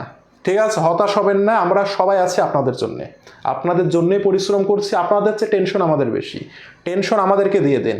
খালি আপনাদেরকে একটাই বলবো, সকল খারাপ লাগাকে ভালো লাগায় পরিণত করেন, পড়াশোনা কঠিনটাকে মানাই নেওয়া শুরু করেন। ভালো লাগছে না, এই হচ্ছে না ভাই, আপনার ভালো লাগা কেউ দেখবে না, নিজেকে ভালো লাগাইতে হবে, নিজেকে ভালো লাগাইতে হবে। ভালো লাগছে না ভাইয়া, পড়তে ভালো লাগছে না, কি করব? এটার কোনো উত্তর নাই ভাইয়া। এটার কোনো উত্তর না। এটা বলতে আসলে আপনি আরও অপমানিত হবেন। কেন ভালো লাগবে না? 50,000 পরীক্ষা দিবে, আপনার যদি ভালো না লাগে কারো কিছু করার যায় আসে? 5,000 যারা চান্স পাবে ওদের তো ভালো লেগেছে। আপনি 12-14 ঘন্টা পড়ছেন, পড়েও আপনার কিছু হচ্ছে না ভাইয়া, 1 সপ্তাহ কন্টিনিউ করেছেন, দেন আপনি এসে বলেন যে ভাইয়া আমি 12-14 ঘন্টা পড়েছি, ভাইয়া আমার হচ্ছে না, এখন আমি কি করব? তখন আমি আপনাকে পথ দেখাবো। আপনি পড়বেন না, ভাইয়া পড়তে বসতেই পারি না, ভালোই লাগে না, তা আপনাকে আমি কি বলবো? আপনি যখন নদীতে নেমে সাঁতার কাটতে পারবেন না তখন আমি সাঁতার শেখানোর ব্যবস্থা করব, ঠিক আছে? কিন্তু আপনি ওই নদীতে না নেমে বসে থেকে ভাইয়া আমি কেমনে সাঁতার কাটবো বললে তো হবে না ভাইয়া, বাস্তবতা। ঠিক আছে, তো এটাই আর কি। সবাই ভালো থাকেন, তাহলে পরিশ্রম করেন, আমরা সবসময় সাথে আছি আপনাদের। ওকে, ভালো থাকেন সবাই, আল্লাহ হাফেজ। এখানে শেষ করলাম। কালকে থেকে ক্লাস অফ থাকছে, শনিবার থেকে আবার ক্লাস শুরু হবে আফটার মডেল টেস্ট। ওকে, সবাই ভালো থাকেন, আল্লাহ হাফেজ।